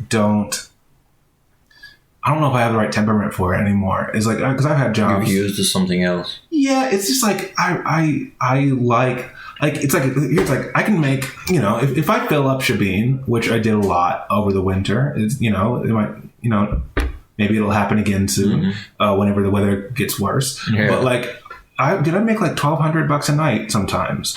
And it's like, okay, so now like this month I mean, like, obviously there's a lot of work that goes into like admin. Most of the job is not when you're on stage, but as far as like 4 days of having to be in a place for like 3 hours, 4 hours that night, and you make $1,000 each time, and it's okay, that's like $4,000 this month. Yeah. And then it's like, I'm not gonna go work at a billet, man. Like, it's just it's not enough money. Not like how much time I have to give up for it is not enough. It has to be enough money that I couldn't just make that. It has to justify that if you're splitting the time with this other thing, it has to be at least the same amount of money or something. At least, because it's like, or at least like about the same amount but consistent would also be cool. Or it's got to at least cover all my bills. Like if it covered all my fixed expenses for 20 hours a week, I'd be more likely to do it. But it's also a thing where it's like, okay, then you're getting to more like professional jobs that you have a bit harder of a time getting into, especially with no references and stuff. But then on top of that is like, I just am not good at working on other people's timelines. Like I can get shit done, but it's like, I wake up so fucking late, dude. But I'll stay up until, I think I went to sleep at like 6 this morning and then woke up at like noon. And that's what I usually do. And I'll work like whatever. So it's like, if you tell me I have to be somewhere at 9 and leave at 5, go fuck yourself. I'm not going to do it. If you tell me, hey, this is what needs to get done by the end of the week, I'll get it all done, but I'll do it at random times. Yeah, you're mostly used to deadlines rather than working hours. Rather than just being somewhere for the sake of being there. Plus, for guys and girls who are not looking at Rage right now, he's wearing a tank, so I don't think he's going to wear a shirt. Man, I have other clothes too. I jogged here. Something else I wanted to ask you, aren't you tired of working every fucking weekend? Wouldn't you want to sometimes be somewhere with your friends who have weekends off? I don't have friends, man. That's the secret. Okay. I don't have a lot of friends, but like that's fine. Like, I don't have a lot of close friends that like I go out of my way to see. But the ones that I do, I could see them more, sure. But like weekends don't really matter to me. I also like, I don't know what day of the week it is most of the time. And it's actually like very impressive to me how much I can complete all of my deadlines without ever knowing what day of the week it is. It's like biologically, it's organical. You just feel it that it's coming the end of the week. It's like, well, I don't know. Like there'll be things where like I'm at a show and the show happens only on Fridays and I'm like, what day of the week is it? And it's like, you're at a place that you're only out on Fridays. And I'm just like, I don't know. I know to be here tomorrow. And then I get here when tomorrow's today. But I don't like cross-reference that with what day of the week it is. Friday's your Monday. You just probably post memes on Instagram like, fuck Fridays. Or I hate Fridays. I mean, I do when I don't sell tickets. Like, so when you be like, when you're like, oh, I sold 6 tickets for tonight. I got to go in. It's real Garfield memes, when you get like, oh, I sold 50 tickets. This is going to be fun tonight. When you're like, ooh, I get to go an hour and a half. You get more online tickets or at the door? Ideally, it's a good mix of both. When it's going well, you're going to have more online tickets, but it's kind of like you want the biggest number of online tickets that you can have because at the door is maybe going to be maximum 25 people. Like if you get 25 people at the door, that's a pretty good night. What's the capacity of? About 100. You can fit a little bit with 100 in there. But it's also a thing where it's like you can cram 100 people in there, and you can also like adjust the seats to where it's like. Plus, people can stand. Yeah, but it's like the thing was like if it's a smaller show, you can like take the seats and move it in a way where it's like, oh, it just feels like the show's on this side of the room, and you just kind of add more seats going back until you run out of space, basically. But yeah, it's like if you have a bunch of tickets sold ahead of time, then it's like, okay, if I've sold 50 tickets already, then I'm probably going to sell maybe 70, 80 tickets all said and done. If I've sold 10 tickets, maybe I'll get to 20, 25, And it's like the fewer tickets you've sold ahead of time, to me, that usually signifies the less traction the event has in general. So the less people that are aware of it, because like for every person who buys a ticket, or maybe not every person, but like for however many people buy a ticket, there are also people who like aren't going to buy a ticket right now, but are like planning on going. Yeah. So if 50 people, 80 people bought tickets, then like there's probably a lot of people who also are keeping track and going to buy at the door. If you sold 5 tickets, there's a good chance nobody else, like you don't know how many people actually still saw the event with how the algorithms show it to people. So basically like, I don't know. As far as the weekends go, I don't really care all that much. I don't have a good sense of like what day it is a lot of times. And I also don't like I also like worked a lot of restaurant and bar jobs beforehand. So I didn't get regular 9 to 5. I was going to say that anyway. This is the gastro feeling. I also worked in bars and a restaurant for 7 to 6 years, and I also wasn't keeping track of the day anymore. It's just you wake up late, you go to work late, you stay up late, repeat. And honestly, it was even worse. Like I worked at do you know Travel Shack?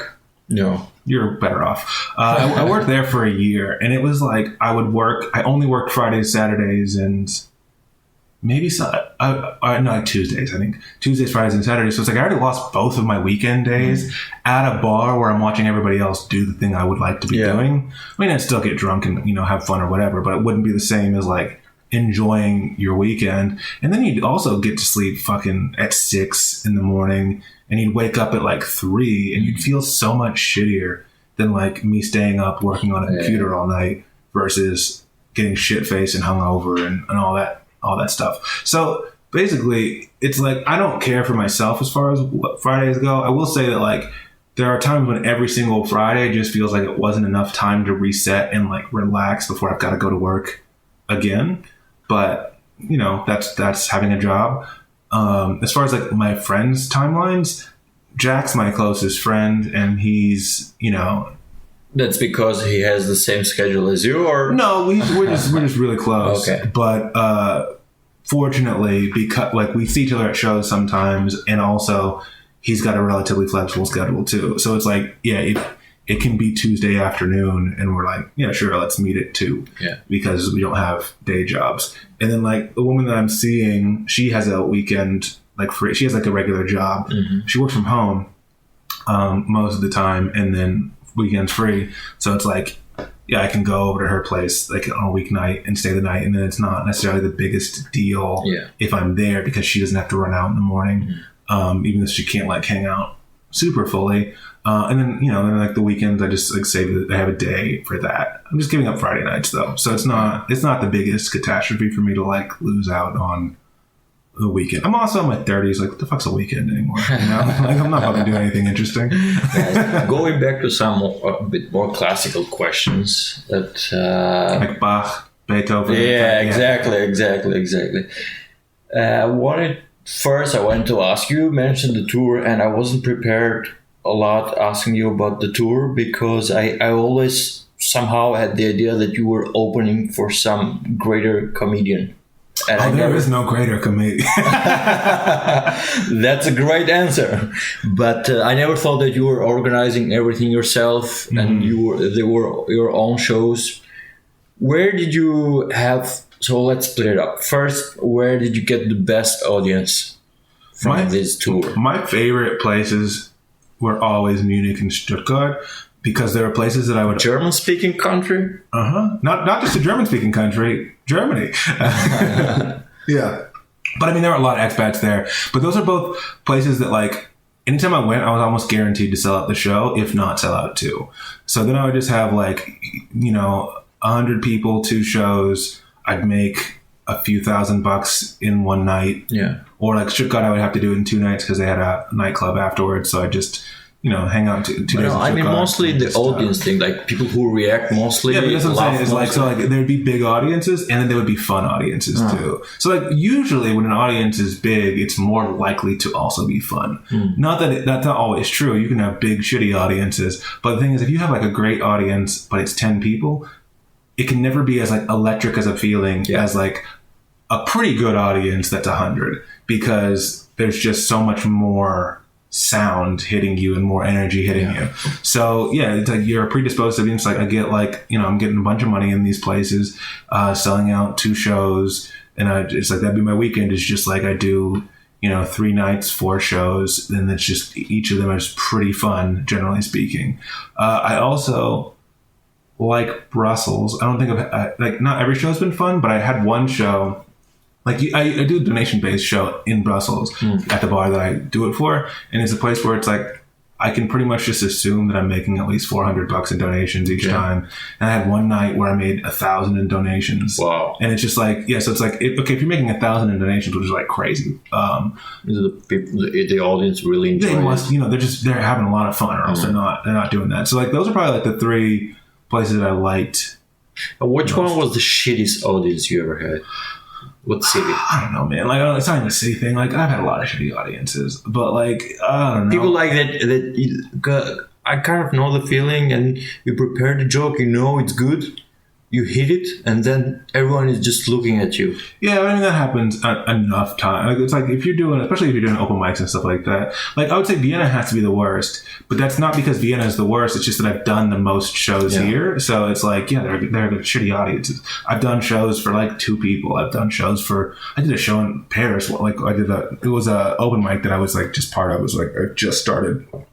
And when the open mic started, there was nobody in the audience. Like, it was just the comedians. And then 10 minutes into the host talking, some French guy wandered into the basement, and they kind of like went over, grabbed him, and like sat him down in a seat. And he didn't speak English. He was like, I think he was looking for the bathroom, and he was like, "You're the audience now."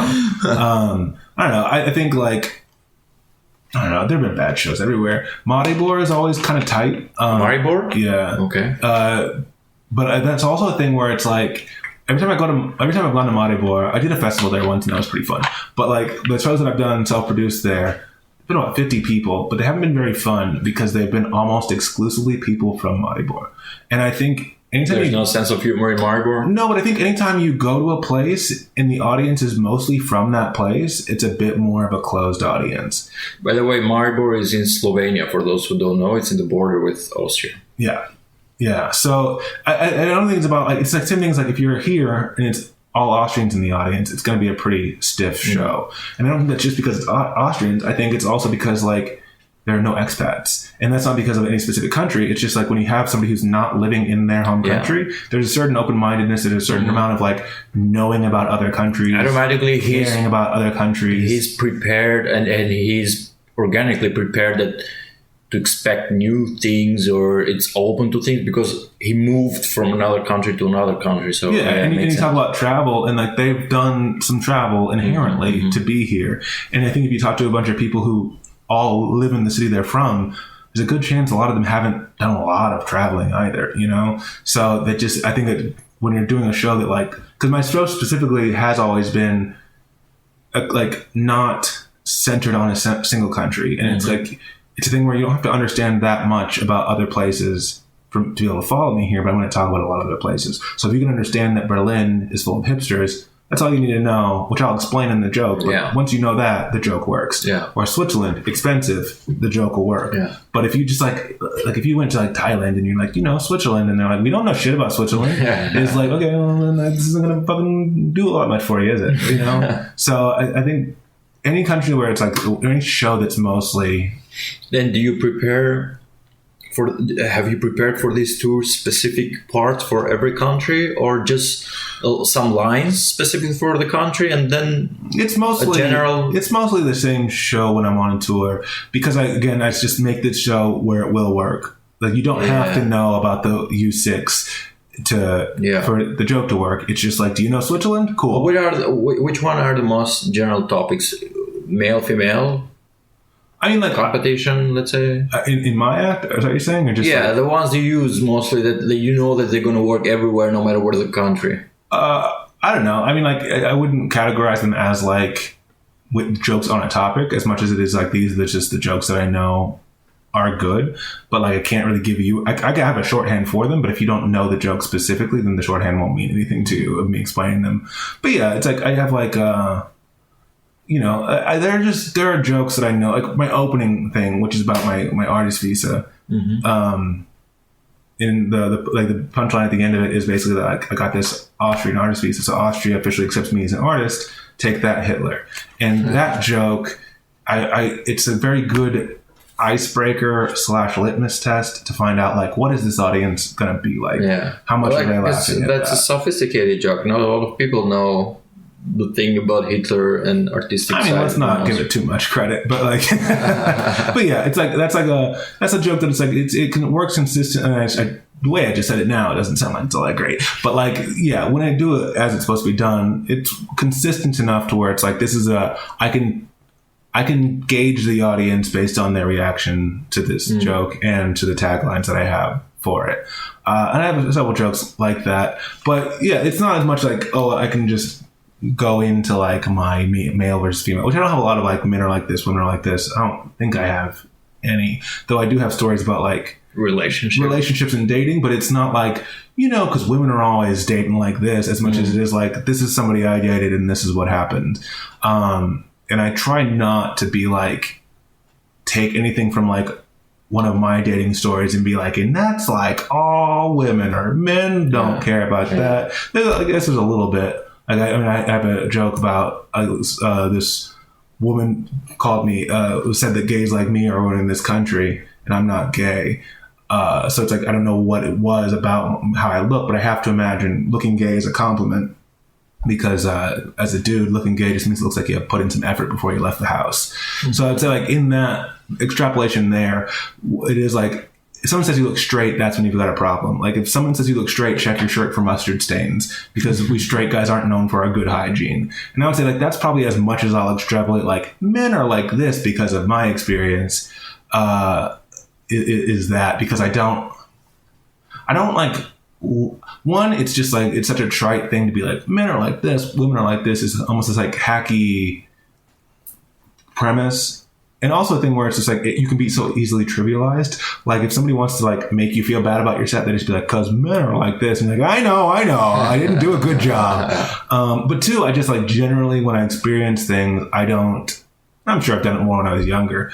I feel like it's a kind of a young thing to do. It's like late teens, early 20s and be like, man, women are all the same. Yeah. Or like, okay. And it's all. Well, it's just also a thing where it's like, that's what you feel. Cause like women are this weird thing that like don't talk to you and you don't know how to talk to them. And like, I don't know what are women, all these women are like this. Why can't they be like us? And then like, as you get older and you just meet women and like befriend them and get to know them and have conversations with other adults, you realize like, oh, a lot of these things that we think are like women do this are things that humans do, but men just don't acknowledge when they're doing some bullshit. But, I think these jokes still work with people who are new to stand-ups.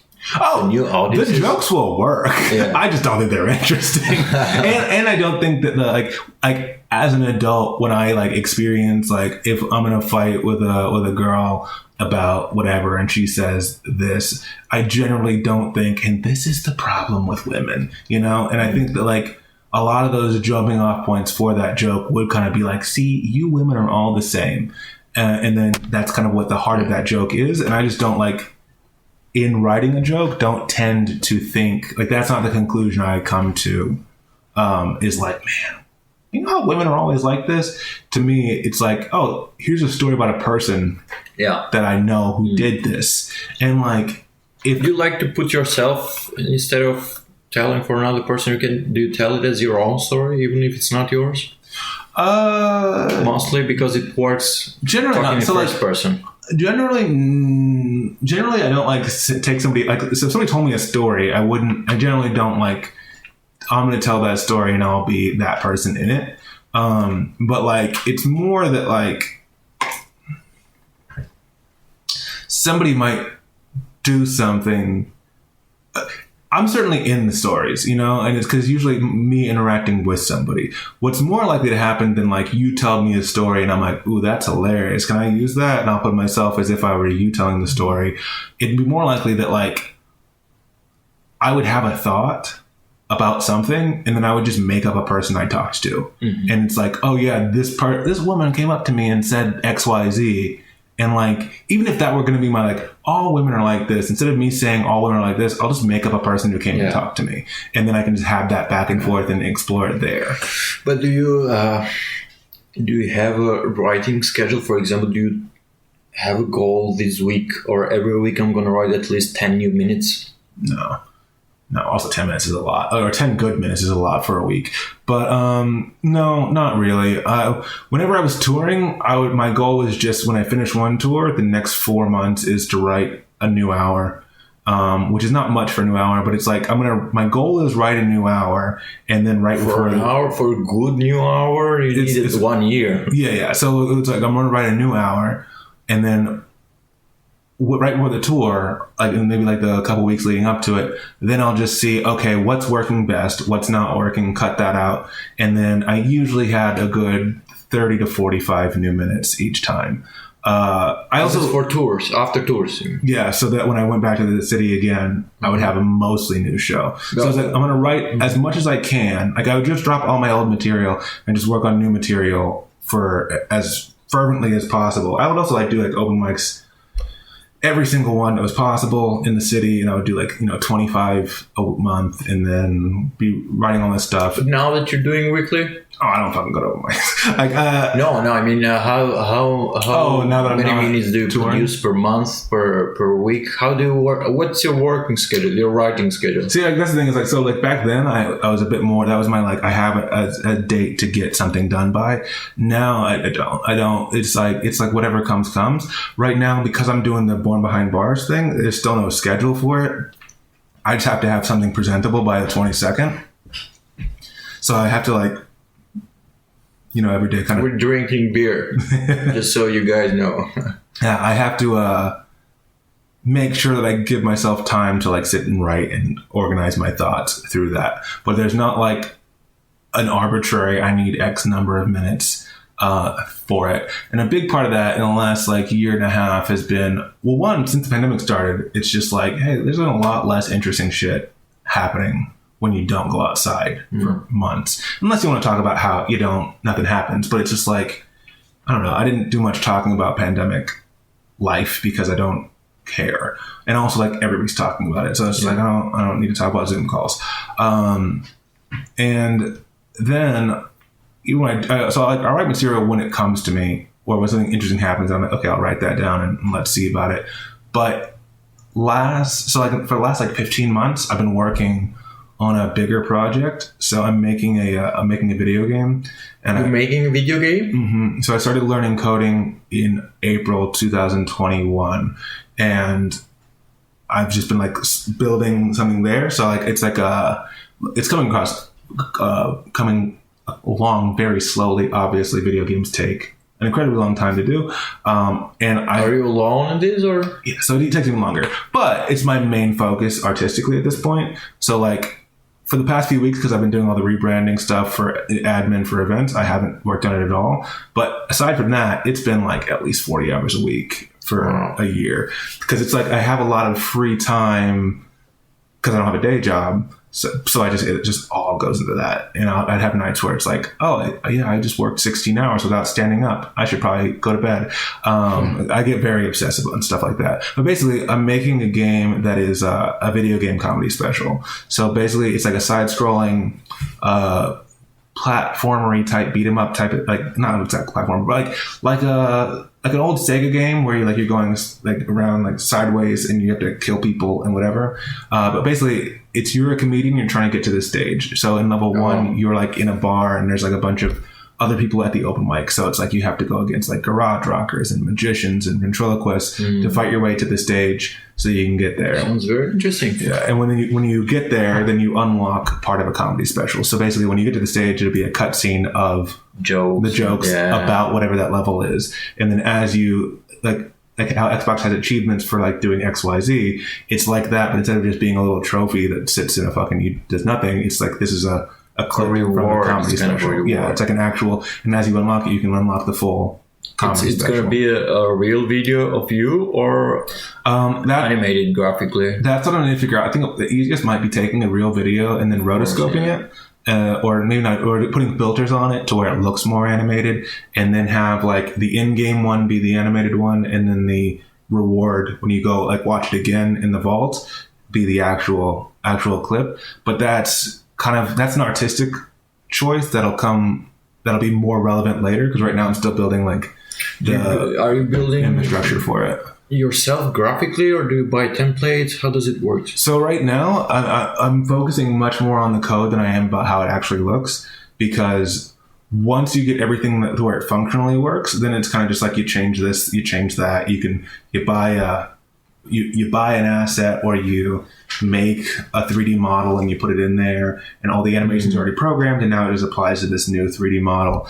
And I also feel like the hardest thing for me, coming from no coding background, would be figuring out how to code everything. So it's like, let me get all that done first, and then it's like, once you have that, you have a prototype, and then it's just, now you can focus on artistic direction. And I also, it's like, I'm probably gonna have to hire artists at a certain point, because I don't know how to do every single artistic step of it.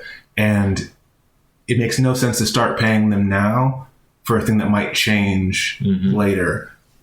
So it's like, okay, we'll get everything to where it functionally, you get through everything, looks like dog shit, but like it works, and then you start changing the artistic direction, which isn't how you have to do it. But like, if my game were more based around like the aesthetic and how beautiful this looks, or I had like, if my background were in visual art, then it makes more sense to start there. But since mine is it's a story-driven game, and it's about the script and the dialogue and the kind of story behind it, then the gameplay and the aesthetic just needs to look good also, then it's like, that's kind of the last step that I'll focus on. And right now I'm working on, like, I spent like 2 months making, or like a month and a half, maybe a month, making a dialogue system to where like I make a spreadsheet in Excel, and I can just like write up an entire script there, and I can say like, Jack is an NPC, and he says this, and he's angry, and he's drunk, and he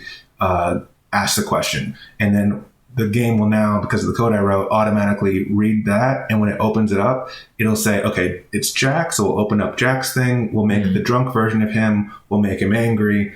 And then it like pulls up the right image that'll pop up on the screen, and then it'll say that, and it'll like go across the like across it, and it'll play the audio. It'll also like say which sentence is this, what's the audio file for it called. It'll pull out a second database, and it pulls out an audio file of the voice that will be saying that too. So it does all of that every time you hit enter on it, and that was like a month and a half of just getting all that done. Yeah, it would be nice if you had one of the missions would be to take out of the stage a drunk comedian, as you said, but who's shooting the main character, with beers, and every time you get hit by a beer, you lose points until you die. How these video games are. Yeah, so I've got like an outline of the loop that I want for it. Basically, it's like there's like a decision tree in it, and it's kind of, so basically the whole thing is he starts by, he's trying to get to this open mic, and he gets like a near-death experience, like gets hit by a car or whatever. We'll work that out in, it's a cut scene, so it's, it doesn't exactly matter.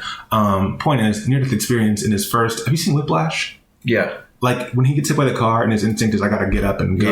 Yeah. So like same things, like I gotta get to the gig, and he goes, and then it's like, then after this thing, it's like, okay, well, he's told his girlfriend he's gonna come. Girlfriend was supposed to be like making dinner, and he's like, bye. And he's like, where are you going? And he's like, I gotta do the open mic, but I'll be right back. So you finish level 1. These are like the openings of GTA, kind of. Not identity, but the logic, the concept. It's just, you gotta set it into the setting. Yeah. So then like after you finish level 1, there's like a professional comedian who's hanging out. He's like, hey, you want to have a beer? And you're like, all right, just one.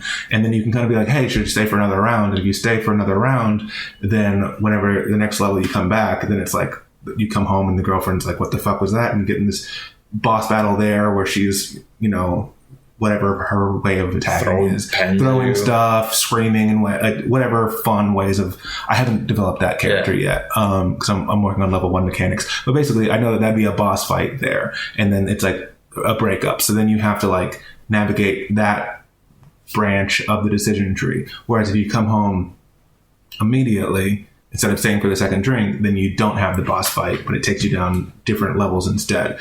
And then it's each one's like five levels long, and then when you get to the end of it, it restarts into the near-death experience. So it's like a Groundhog's Day loop. Yeah. And then the more you go through all of them, then you can take different branches. And as you complete more of them, then you get to, it's like kind of balancing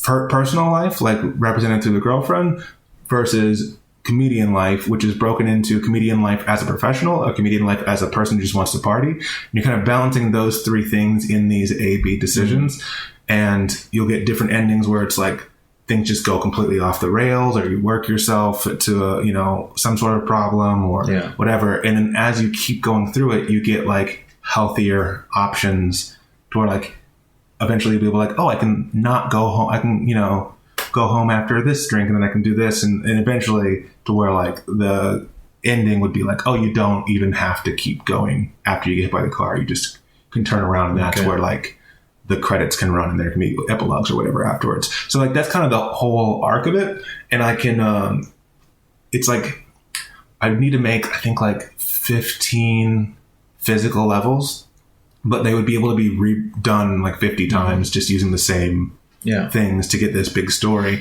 And because of the way I've got it set up, there's a lot of points where you can break it off and call it done if I have to. So it's like I have like 7 or 8 different branches to this decision tree or endings.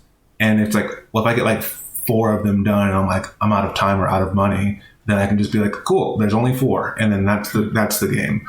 Or if let's say I only got level 1 done and was like, I can't work on this anymore, then I can just make that like an infinitely playable over and over again. And every time you play it again, you unlock part of the special that way, and then just make it a cheaper thing as a piece of merch. And I just think it's like an interesting piece of merch to have.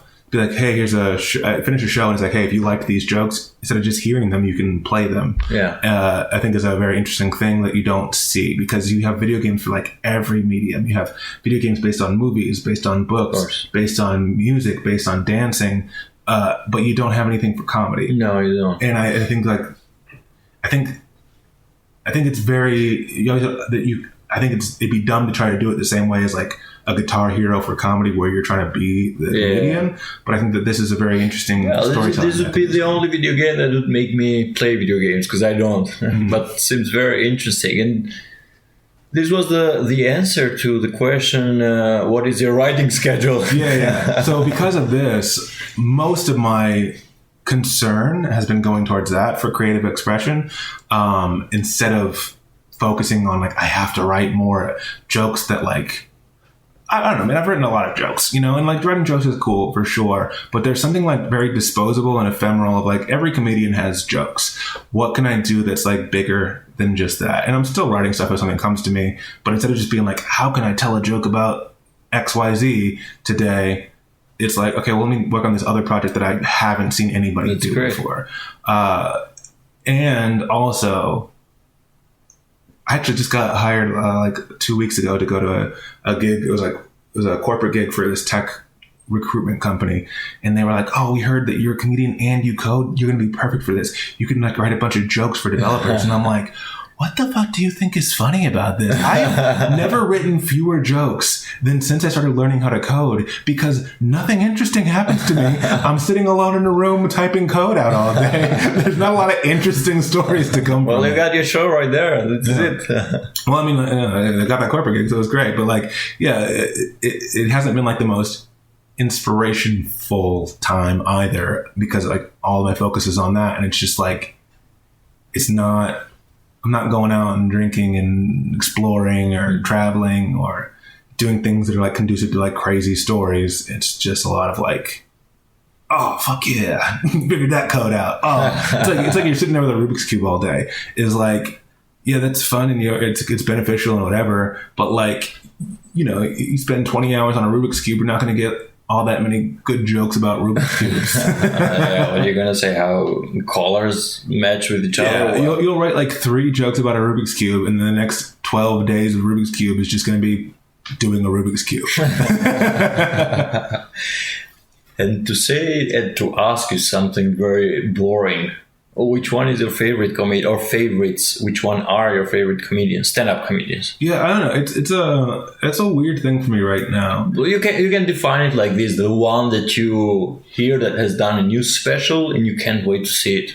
But that's the problem. Is like in the last few years, my perception on it has changed to where like I don't get all that excited anymore, and I think I'll answer your question kind of first, and then I'll go deeper into what I mean. So the biggest names, the names that are like most influential to me when I was starting off comedy were like Ari Shaffir, Big J. Ogerson, and Kurt Metzger. Three U.S. comedians. Kurt and Big J are both like New York comedians. Ari was a LA comedian, and they were all kind of like the most like, I think probably influential in like the style that I kind of appreciated the most starting out. The issue is in the last few years is I just get less and less excited by stand up, and like when I'm watching it, it's less and less of like that's hilarious and more of like, oh, that's hilarious. Like I go watch Bill Burr at the Globe it was like 2 years ago whenever he was last here before the pandemic, and it was fun, but I think I maybe laughed out loud. Which show was it? Paper Tiger, I think. Paper Tiger. Yeah. I laughed at that one. I liked it. I'm not saying it was good. It was good. And like, but it was, I think I laughed out loud like 3 times. I loved his approach with his women protesting. That was a good one, I'd say, because it's something that a lot of people think. But that's the thing with comedy. They all say things that everyone thinks, but no one can dare to say. So that's the thing is, again, this isn't me. I enjoyed it. I just didn't laugh. Like that's not how I like generally watch comedy. Is like laughing. Because you probably kind of like, see them how he got to this joke, how he built the joke, and it's like, oh, that is interesting how you got there. Yeah. That is like, oh, that's a great premise. Ooh, that was a good, well done joke. Yeah. Oh, that was funny. But it's like a very like cerebral. You lose all the fun. Yeah, a little bit. And then on top of that, I just like in the last so after I break up in 2020, I just kind of took some time to like kind of reassess how I was approaching a lot of things in the world and like my behavior and like also like just like the way that I felt like, oh, but we're comedians, so we have to be like XYZ, because you just look at like how the American comedy scene is, and there's a lot of toxicity in the American comedy scene, and it's kind of like this like a lot of ball busting, and it's like you gotta be, you know, roasting people. You got to be mean, and like it's that makes you funny and use adversity. And I just like it's stuff that like you don't want to go for that. Well, the thing is, when I first started, you're looking at these people like Bill Burr and Kevin Hart and Joe Rogan and whoever, and what they say about what comedy is and how it is. You have nothing to base it off of, so you're just listening to these people who are professionals and know what they're talking about, and you're like, whoa. This guy, what he's just said, this is the gospel, this is what it is and what it means. And then it's just like, I don't know, at a certain point, I realized that like there's more and more of my own experiences that I can add my own perspective to it and not just parrot what they're saying over and over again. And I also think that it's important to recognize that like these people came up in an infrastructure that does not exist where I am. So like everything I've had to do has been self-motivated. Yeah. I have to like figure out how to initiate a show, how to make a show, or else it doesn't exist. How can I go on tour? Well, I have to figure out how to reach out to these venues. I have to learn how to market it. I have to produce every show and like learn how to effectively market it. Do you think that is making you lose a lot of creativity time? Yes and no. I mean, like, yeah, there's certainly times that could have went into creativity at a certain point, but there's still elements of creativity to it, and I think it just makes you a bit more well-rounded. And it's also like you're learning how to run a business. So yeah, like when I told you about like how I did this rebrand, and now it's like, okay, well, here's Laughing Gas is like there's like, you know, like smiling and like there's clouds in the image, or like Undateable is like this rejection stamp of like this person's deemed undateable. I have like expat problems, and it's like me holding a globe wearing a Hawaiian shirt with like a background that's like a bunch of passport stamps, and it's like all of that is something that like is a creativity as well, even though it's in the more corporate angle of it. Is like marketing is still creativity. Yeah. You know, engineering is still a creative job. There's a lot of math and science to like underpin all that creativity, but like to come up with these ideas, engineering, a job that we don't think of as a creative. When I say creativity about you, I mean writing new jokes, writing new shows. Sure. Because you are there sitting and writing, then you stop because you receive an email about this show coming up on Brussels, and you have to deal with it. And then the whole focus is lost already. Then you lost your day. Yeah, but the thing is, so yes, very much so. And like, if I had an editor, if I could hire an editor to like, I want to record a podcast and I'll just record it, sit down, do something creative, hand it over to them. They finish editing it. I'm like, I got a great idea for a video. So I just shoot it and I hand it to somebody and then they'll edit it. And then I'm like, I'm going to work on jokes and living life to like have experiences for more jokes. And I have an agent who's going to set up all my gigs. And I have a manager who's going to like pitch my stuff to TV. So I just have to get the package ready for it. That would definitely be a situation where I only have to worry about creating art. However, that's not, even in the States, like they don't get that a lot of times until you get to a certain level. Yeah. There's a lot of self-direction you have to do on all this shit anyway.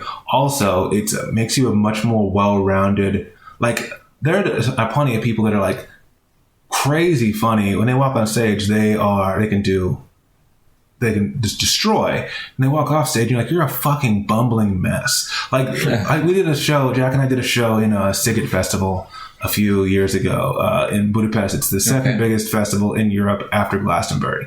And on the day that Jack was there, he actually got to do an extra set because the day before him, one of the guys didn't make it in because he was coming from the UK and he missed his flight to Budapest because he thought he was supposed to be going to Bucharest. And it's like, what a fucking idiot you are. Like, how much of a bumbling mess do you have to be that you are going to the second biggest festival on the continent and you can't make sure you're going to the right city? You're going to Romania. And stuff. And it's just like, he's like looking at it. You have your ticket in your hand with the right name on it. And you're sitting here and you don't see a flight to Bucharest and it doesn't make you think, let me double check some shit. Fucking idiot. What a fucking dummy. And it's like, it's like, I've never had it. And then it's like, we just send people to the airport to pick them up because we don't know that they'll make it to this. And it's like, look, it'd be great to have a person take it from the airport. Job for dumb people. Yeah, well, it's like, it'd be great to have somebody pick you up at an airport. I'm not saying that anything against that. But well, that's the thing is like, it'd be great to have that happen. But also, if they don't, you should know what to fucking do. Yeah. You're an adult. People just travel who aren't professionals for fun all the time at airports with nobody picking them up. They make it. Yeah, you should know what to do. And a lot of people don't. And I think that it's very easy. I think if I'd started in the States, I would not be where I am because it would have been so easy to just be like, the mantra is like, you just get funny and things will like, just focus on being funny and things will work out. Mm-hmm. Because there's an infrastructure where like eventually, if you're funny enough, people will notice if you're funny enough long enough, but also it doesn't like, because there's an infrastructure there, it's very easy to plug into the infrastructure. When there's nothing, it's like, you got to make it happen or don't. And in order to do that, you have to find out how to do a lot of other things. And I think that like, maybe there's times that like, there's certainly, when I get a bit more money, there's certainly stuff that I want to outsource and be like, I don't want to keep putting at least the little things you shouldn't worry about those. And it's certainly like hard because like the things that I really want, which is like somebody set up a tour for me or like negotiate higher salaries, is like there's nobody to do that. And if I wanted to hire somebody to do that, I'd have to train them on how to do it. Yeah. As opposed to like getting somebody who already has the knowledge. Unless you get someone with the experience and you're kind of an agent. Yeah, the problem is they just don't have those for English speaking comedians in this country. So that's what I'm saying is that there's no infrastructure for that. So all of that being said, there's stuff that I'd like to outsource for sure, but it's mostly like the menial task is like editing something, like a podcast or a video. As far as like negotiating deals and understanding how to put a show together, I could have more time for creativity if I didn't have to do that, but I think it's a very valuable skill. I think the more of your career that you can have in your own hands, the more beneficial you are. Yeah. And if you're in a situation where like, your agent says, hey, I got another client and I can't work with you anymore, and you don't know how to get shows yourself or produce a show anymore, then like you're fucked. And also like there's way more money. Like obviously if you can get like way bigger venues, then it's a different thing. But like for the size of shows that I'm doing, let's say it's 100 people. Yourself. Well, I'll tell you that. Look, I would love to have somebody else doing some of this shit, but there's more money in it. Because, like, if I was getting booked, there's shows I got booked in The Hague a few years ago. I got booked by a guy who, like, I knew his name, and I thought he was a guy that I needed to, like, get in good with. And he offered me a series of gigs. And one of them was in The Hague, and then they were, like, $200 a show. But The Hague, actually, that one's a bit of, actually, no, it was $150 a show. So it was $150 a show. And he's like, The Hague is actually a smaller venue, so we're going to have to do 2 shows, but it's still going to be $150. So it's like, now I'm doing 2 shows. That's $75 per show on this night. And I was like, look, I've never been to some of these cities, and I need to make a good impression on this guy because he's a guy that's like worth impressing. So I'll take it, even though it's dog shit money. It's fucking dog shit money. Because I got to fly for this, and I got to travel each night that I'm there for $150 per night. Dog shit. And then I booked that, and he booked, so that was in like June, and he booked me for December. In the meantime, I just booked my own show in The Hague to self-produce in October. I made $1,500. It's like I literally made 10 times as much money to do it myself than I did doing it with him. And we had like the same size audiences. I got to all these shows. It's like a 10 to 15 euro ticket. There's 100 people in the audience. I'm getting $150. Yeah. It so much of the comedy infrastructure in places that have like a codified comedy scene is a lot of it's based off of exploitation. And you don't own anything to Shebeen? You don't share no commissions? No, they take the drinks, I take the tickets. That's fair enough. Yeah, but even if they did, it's still a thing where like they take a percentage or they take like a flat fee. They don't give me what they feel like giving me. Mm-hmm. Like if they did, because I've been in other places, when I go to Stuttgart, they take 30%. And it's like, cool. I'm still making over $1,000 because if I get 200 people in there and I give them 30%, they just made like, I don't know, I'm not doing the math right now, but like, let's say they made 500, I made 1,500. Mm-hmm. I'm paying them $500, but I'm still making 1,000. I'm still making the most as the performer. But a lot of these places, and this is not exclusive to this dude that was in The Hague, this is a lot of places. And if you go to London, it's even worse. If you go to New York, it's even worse because like, they know comedians just want to do stage time. They want to do a longer set. They want to be like, ooh, I traveled out of the country to get a gig. I'll do it for $150. Yeah, but it's like, dude, no. You easily pocketed $1,000 and you gave me 1/10 of that. And like, even if you spent $300 on ads, which like, you probably didn't because you don't have to. I've done some of these places, I've spent $40 in ads and then the rest is fucking profit except for like my like a Flixbus and a hostel. So it's like, okay, 20 euros, 30 euros. Yeah, like $100 in total expenses and then just $1,500 in my pocket. And like, obviously like that's not always possible. And like, you know, sometimes you have to scale up on that. But like, let's say that you're doing 15 euro tickets, 100 people, that's $1,500. You're giving me 150. You're spending another 100 on everybody's travel and accommodation for the night. Which a lot of times they have hotels like that they have deals with too. Mm-hmm. And then you spend another 300 on ads. You're still, and I'd stop doing math, and that's 100, 150, 250, 500. You're still walking away with $950. Mm-hmm. And I walk away with 150 for doing an hour. Yeah, well, that was per night, but it's still like, you're going to do this again 4 nights in a row where you're pocketing $950 every time I pocket 150. It's like, it's an exploitative model. And it's like, yeah, give me a percentage. And I know in this instance, it's like, well, I'm the one that's getting like, it's like, I know that me, Reginald Barris, am not the reason people are showing up to this show. It's that they have this established thing. This is the one show in town, and they would show up to it anyway. But it's like, you still couldn't have the show if somebody like me wasn't here. And it's the same thing where you hear this with like McDonald's with like how much the CEO makes compared to the lowest level worker. And it's like hundreds, if not thousands of times more as a salary. And it's like, yeah, but like not anybody can be the CEO. Anybody can do McDonald's job. And it's like, it doesn't matter. It doesn't make the job less important because it doesn't matter how easy the job is to do. If nobody was doing it, there would be no revenue. There'd be no revenue. On how much you're contributing to the job. It's not only the capability or the ability that the job needs. Well, that's the thing. It's like with the McDonald's employee, for example. This is another reason why I'd have a hard time going back to a job right now because I've, in the last year, been very radicalized against capitalism. If you have a McDonald's employee that just making burgers, handing them out the window, anybody can do that job, sure. And like, oh, that job's not that important. Well, no, it is important because if nobody does it, there's no money to hand anybody else. So like, that job is replaceable, or like the person doing that job is replaceable, but that job itself, but the job itself is irreplaceable. Mm-hmm. So like that person, whoever's doing it, deserves way more money. Like for how much money that they're bringing in, they might deserve $100,000, but anybody can do it. So like, I could fire you and choose somebody else for this important job that is the only, like McDonald's is also a weird one because most of their money comes from licensing deals and the property that the McDonald's is on. Yeah, so it's like they are a real estate company more than they are a burger chain. But like, let's say it's one that's like a Subway, for example, where it is like how much money you're doing isn't about the land and the licensing deals. It's about the revenue that you're generating. Is like, okay, well, these people who are generating the revenue, honestly, it should be this. It should be everybody in the fucking store. Figure like they do it. They take how much they need to survive, and then what's left goes up to the people doing less.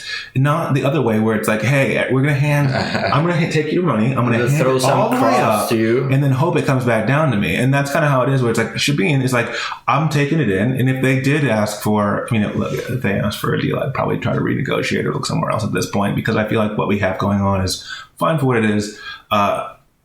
For what it is. But if you want to take it further. If they wanted to charge significantly more for it, I think that there would be other things that would have to be the basement concession. Do they use it unless you use it? Yeah, but like they also give it to me at times when they're not using it, So it's like... So it would have been empty, so... Basically. Yeah, and it's also a thing where it's like there's things about... And I'm not trying to shit talk them. I like working with them. But like it is a thing where... If they wanted to say like, because the first time I approached them about it several years ago, they were like, "Yeah, $400 a night," and I'm like, "Bye, not coming back." You can pay them $400 per night. Yeah, and they still get the drinks. Yeah, no, that's what it was. When I first approached them, they were like, it'd be like a Konsumationspflicht. So it's like a guarantee that the drinks will total $400, and if they don't, then I'm paying that. Which like people say like, oh yeah, no, it's a consumption fee. So it's not you paying. It's like, no, that's the fee. You're saying if nobody buys drinks, I owe you $400. So the fee is $400. It's just a matter of where you're getting the money from is the question. And when they said that, I'm just like, not worth it. And then like a year later, or maybe like 6 months later, the owner was like, "Hey, you want to do a comedy show?" And I'm like, "Not for that fee." And she's like, "For free." And I'm like, "Sure." And I think it's a pretty fair deal. I think it is. I think especially when we're getting like 100 people in there that are getting drinks, it's like everyone's winning, And like there are different deals that we negotiated. Also, like if it was like a theater space, like a real thing, it's a dingy basement if we're being honest, So it is a thing where if they were like, "Okay, we want $400 for it," it's like you got to fix the speakers, you got to fix I just have to come like a fucking VIP and I'm just gonna jump on the stage. Better. Yeah, like it has to. The vibe has to be better for it to be worth that. And like, you're going to make the tickets, and you're going to have somebody at the door. And well, the thing is, if I was going to be spending $400 on a theater space for a night, there are other ones I can go to that like just look, that smell cleaner, that don't feel like basements, that feel like proper theater spaces, and it's like. So I renegotiate for that. But yeah, ultimately it is like whatever that deal is, it's still a thing where like I'm saying, hey, here's the ticket sales, here's your 30%, or you're saying, hey, give me $300 and the room is yours, and I'm like, all right, here's $300, I keep the rest of the money, which is a fundamentally different system than when you're going there. He's collecting $1,500 and he's like, hey, comedian who did most of the show tonight. Here's the pennies I feel like paying you. And I think that's just like, I get it. I get how it came. I do think it's inherently exploitative. I don't think that he's a worse person than anybody else in this system. I just think that this system is inherently flawed and based on exploitation and based on a lot of toxicity in the American system of the way people treat each other, from the top down comedy club owners. Like in the Comedy Store, Mitzi Shore was Pauly Shore's mom was the owner of the Comedy Store until she died, and she was an incredibly toxic person. Sounds like a real shitty human being, to be perfectly honest. Everyone talks about her so loving, like this nostalgia, but she was like brutal and like would like fire people on a whim and just and had the ability to like make or end your career, and everyone was terrified of her. It's like a Stockholm syndrome. Have you ever been to the Comedy Store? No, but I've discussed this with a lot of people and heard a lot of podcasts where people are talking about it, and they're describing it like lovingly, like a loving memory. I think Mark Manson mentions it. Mark Maron? Maron, yeah. Yeah, probably, because he spent a lot of time there. And the thing is, like, it's like they're describing it fondly as like this nostalgic, the good old days. And it's like what you're describing is bad. Like this is a bad thing. This is toxic. This is trauma. You are just the bond that the community that you feel with these people is trauma bonding because you all went through something really shitty together. And like, yeah, cool that you all came through it. And it's like, ooh, we have this trauma bond. But like, same thing with people going to war, and it's like, yeah, well, we both saw our friend get shot in front of us, so this is my brother in arms now. It's like, cool that you feel that way. This was a bad thing that happened to you, even if you have a good. So I think that there's a lot of that's been internalized in the American comedy scene. That like it took me several years of like stopping and thinking about it, and just being like, you know what, no, this isn't the way it has to be. And I think you get a lot of the problem too is like the funniest comedians really subscribe to that thing. So you get like a Bill Burr, Louis C.K., Joe Rogan, all these people that are like are very well established and like known for just boom, boom, boom jokes, and they all buy into this mindset. And then you get people like Hannah Gatsby, who's like with Nanette, which is kind of like, hey man, maybe we just shouldn't all just be shitty to each other all the time. The problem is Nanette wasn't very funny, but that's also fine because like it wasn't supposed to be. Like it was a one woman show basically that was more about like, here's the thing I want to talk about, and there are jokes in it, and it's also I've seen her do sets with the same material from that special, but just like on late night shows, and it was like much better and punchier because it was trying to be, and then that just wasn't trying to be. That wasn't the point of it. And that's a person who's saying like, hey, let's not be cunts to each other, you know, let's not abuse power. But she didn't say it very funny. So then you see, like, you have Dave Chappelle saying a lot of shitty things, but like with an ethos of there's, oh, but he's funny, so we must be shitty to each other because like all these wokes are just unfunny. So I don't like Dave Chappelle. I'm not saying you should. I very much did until his last several specials. I think there's a lot that's very much frustrating about his approach right now. I think he got stuck in old jokes somehow. I mean, he got stuck in, I want to say transphobic things. I want to say mean things about a community I have nothing to do with. And then I want to bitch about how I'm being attacked and how no one lets me do what I want, even though I did got to say the thing I wanted to say and got paid multiple millions of dollars to do it. Yeah. And then the head of Netflix defended me whenever I got called out on it. But I'm the victim here. Is like, no, man, you're not. No, but in general, also artistically on stage, there's something when he tells a joke, is like pushing the audience to laugh at the joke, even though sometimes it's not funny. I mean, look, I don't want to be like, you know, sitting here and be like, who's funny, who's not. Yeah, well, you know, we are far from it. Of course, he's enjoying his life now and everything, but I think he's got a lot of shitty takes lately. I also think the same thing about Joe Rogan is I think that like they both have huge platforms and making us a bunch of money and are using both their platforms pretty irresponsibly.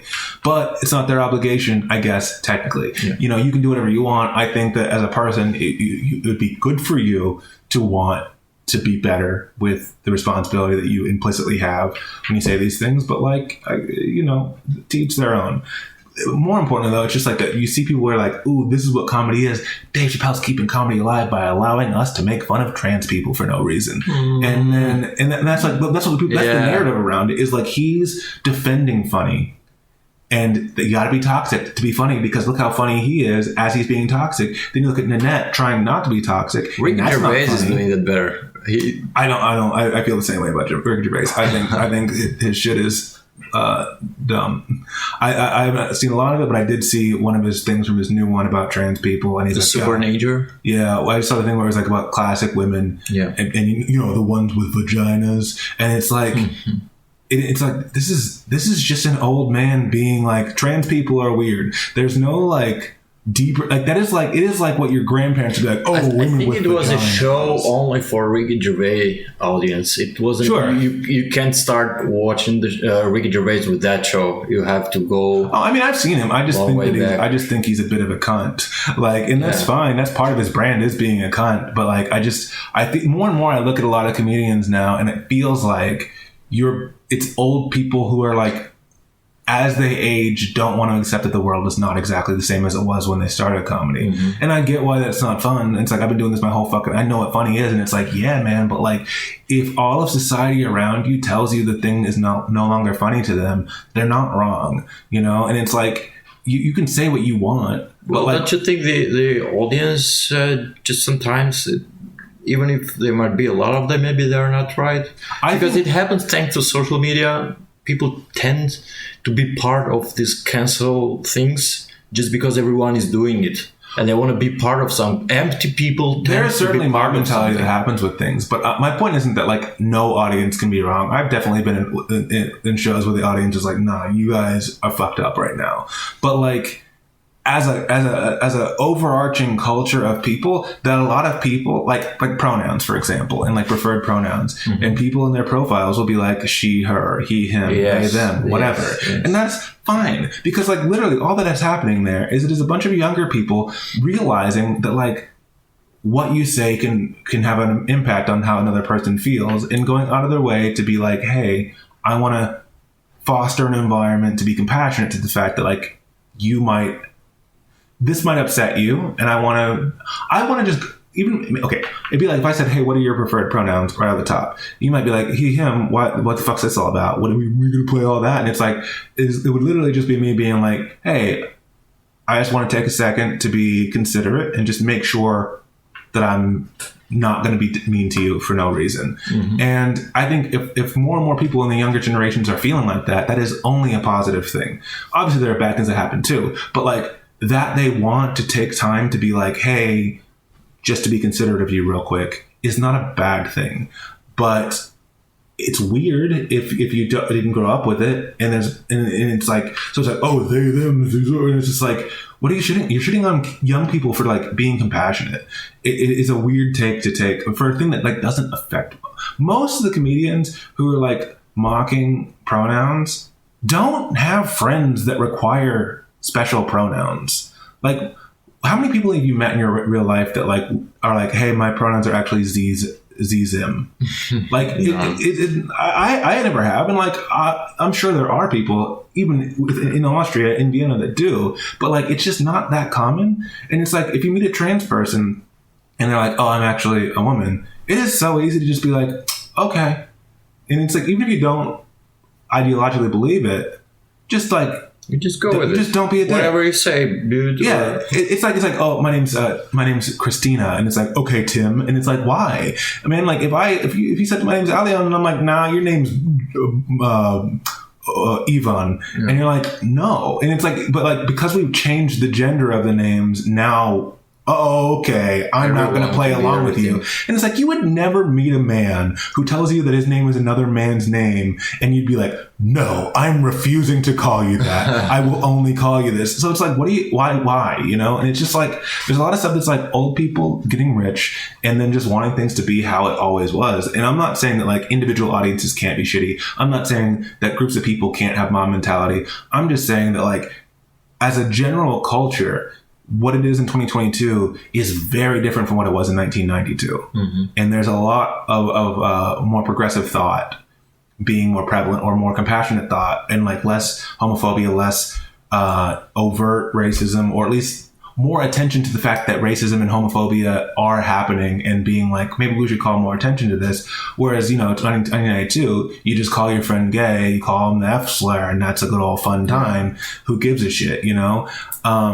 And like, so yeah, in 1992, you get up on stage. It's not a joke anymore. If you call your friend gay, it's not a joke anymore. Well, it's also just a thing where it's just like, why are you doing this? Yes, you know? That's fine. Like Eddie Murphy in one of his specials gets on stage in tight red leather pants, bright red leather pants, and the first things he says is, F slurs aren't allowed to look at my ass. And that's why I keep moving, so that, because I don't know where the F's are at right now.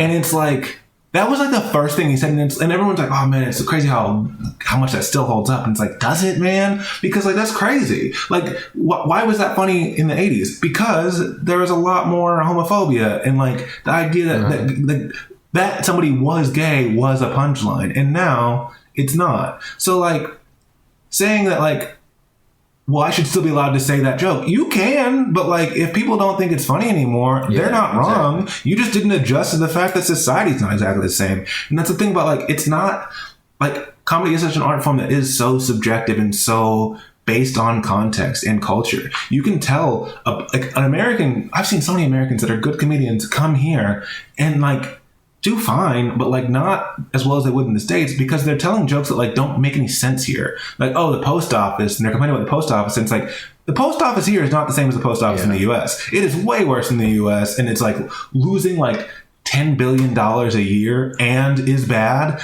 And that's not the case here. So when you talk about the post office, we don't have that same cultural context. You reference a TV show, we don't have that same TV show. So like, cultural context is so important, and it is your job when you come to another country to not be like, well, you guys don't get it because you're not Americans. Yeah, then make us get it. Make us get it. So it's like, if the world's changing to where they don't want you to just say the F slur as a joke anymore, you could be like, well, you guys are just being too woke. Nah, man, that's what the situation. That's the culture right now. Adjust to it. That's the job. I want to ask you, One more thing, All right. which is a bit personal than the conversation we were having, but not so personal. It's a hypothetical. I wanted to ask, do you think you would have become a comedian if you were born rich and if you didn't experience the troubles you had experienced during your life? I don't know. And if no, what would have you become? I don't know. I know that like when I was a kid, I remember like one of the first things I said I wanted to be as a kid was an artist. But I was like 5 and I'm like, I didn't know what that meant. I just knew I liked drawing stuff, you know, but I didn't know like what the job of an artist really was. And then like by the time I was in middle school, I wanted to go into like video game development. And then I found out that like, oh wait, this isn't the same as playing. I just like playing video games. Okay. That's a very different thing, you know? So then in high school, my plan was to be an engineer. And then my last year of high school, I started doing drugs and I was like, I'm gonna play my guitar instead. So, my guess would be something like that. I always liked learning. I was always very good in school. Like I was always at the top of my class without trying too hard. This was like one of those things I could have done whatever I wanted, probably. Okay. As far as would I want to be a comedian without the trauma, I don't know. Because it's not like there's one pivot point of like, if I just took out this Jenga block of trauma, would it be different? It's like, you don't think it's on with that? No, there's so many things. Like there's so many traumatic this thing things. gives you stories to tell. No, that's not my point. My point is that like there are so many different traumatic things that it's not like I can just imagine pull one of them out. Yeah, and it changes everything. One of them. So the idea is like I'd have to pull out so many of them that it's like, well, now there's no telling what would have changed. Like it's not like it's not like I was raped when I was 6 and that was the one thing. If I hadn't had that happen, what would I do? It's like if I didn't have 20 years of just bad. That's what I meant. If you were born rich and your life went completely smooth in the last 30 years. I understand the question. I'm saying I can't make a hypothetical about it because it's so many variables changing at once that it's like I have no. Like if it were one variable of take that out, but it's so many things that it's like there's no. I can't even conceptualize what it could have been. I never conceptualized I'm doing this comedy because of this bad shit that happened to me. So it's hard for me to be like, well, that was a motivating factor for me, and more, I just, I was mean. I was mean as a kid, and like I got picked on a lot, and I just said fuck everybody, and I would just be mean, and people thought it was funny. Like I started several conversations. I was like 15 in my first year in high school. And people will come up to me and they'd be like, "Oh, hi," and I'd be like, "Fuck you," and they'd be like, "Whatever," and I'd be like, or like there's one girl, she just walked up to me and said something, and I was like, "You fucking cunt," and then just stopped talking and turned away, and everybody was like, "He's so funny," and I'm like, "I'm not joking, you guys. I do not like you," and they're like, "You're so funny." So it was like a long time of me just being mean in a way that people would laugh at until it was just like I got used to that kind of sense of humor, and then I've changed it since then. But so I don't know. It's not like I guess if that's the case, it probably not, because I probably would have been less mean. Yeah. But I don't know. I can't do a hypothetical, unfortunately, of what I would be doing instead, because it's like so many things different starting so young that it's like it was like it started happening to me so young that I literally could have been anything, you know. It's like my dad was an alcoholic and a gambling addict, and like it was like I was like 4. And my dad was like gambling away my mom's car, stole like 10 grand from her bank account and gambled it away. Stole money out of my sock drawer to gamble it away. Put holes in the walls, and it's just like, yeah, I barely remember those things. Like I know they happened, but like I don't remember seeing them all because I was so young. Yeah. So it's like I have no concept of who I would have been without those things. All right. Yeah. The guy you're listening to is Reginald Barris, and now I realize it's the first time I say your name. But I guess everyone is here because they read the name on Spotify, on Instagram, Apple Podcast. And you can find him weekly every Friday on Shebeen, doing his great shows of comedy. I don't want to say great because... Yes, who knows? They could be dog shit. No, not because of that. But I remember once Louis C.K. said he was doing an opening for Seinfeld. Mm-hmm. I know it was the other way around. Yeah. He was doing an opening for Seinfeld, and Louis C.K., before Seinfeld came to the stage, told to the audience, and now the greatest comedian will come to give you the greatest show of all times. Mm-hmm. And then Seinfeld told him, you never do that again, because you don't raise the expectation of the audience at that point, mm-hmm. because then it's up to me, it's my responsibility to make them the great and to give them the greatest show ever. Mm-hmm. So I don't want to say that for you. I'm just going to say you will find every Friday at Shebeen funny, very funny shows, and the new one that are coming, and the special on 22nd of July that is about how do you call that? True crime comedy. And will it be repeated? Because I'm not going to be in Vienna on the 22nd. I'm going to be doing it again in September, and then in November, and then December. Then I will be there for sure. Yeah. But for anyone interested, you just go on Facebook or Instagram, the Reginald Barris. TheReginald Barris. And wow, he spelled his own name right. And only had to think about it a little too much. Yeah. You go there, and it's on Facebook. It's all listed in the events section. On Instagram, there's a link to the Eventbrite page with tickets to all the shows or information on them, so you can find out which theme of which show is happening which week. And don't forget to subscribe to this podcast series. And there's a small rating button there, so just don't just put a 5-star there. It's free. All right, catch up next time.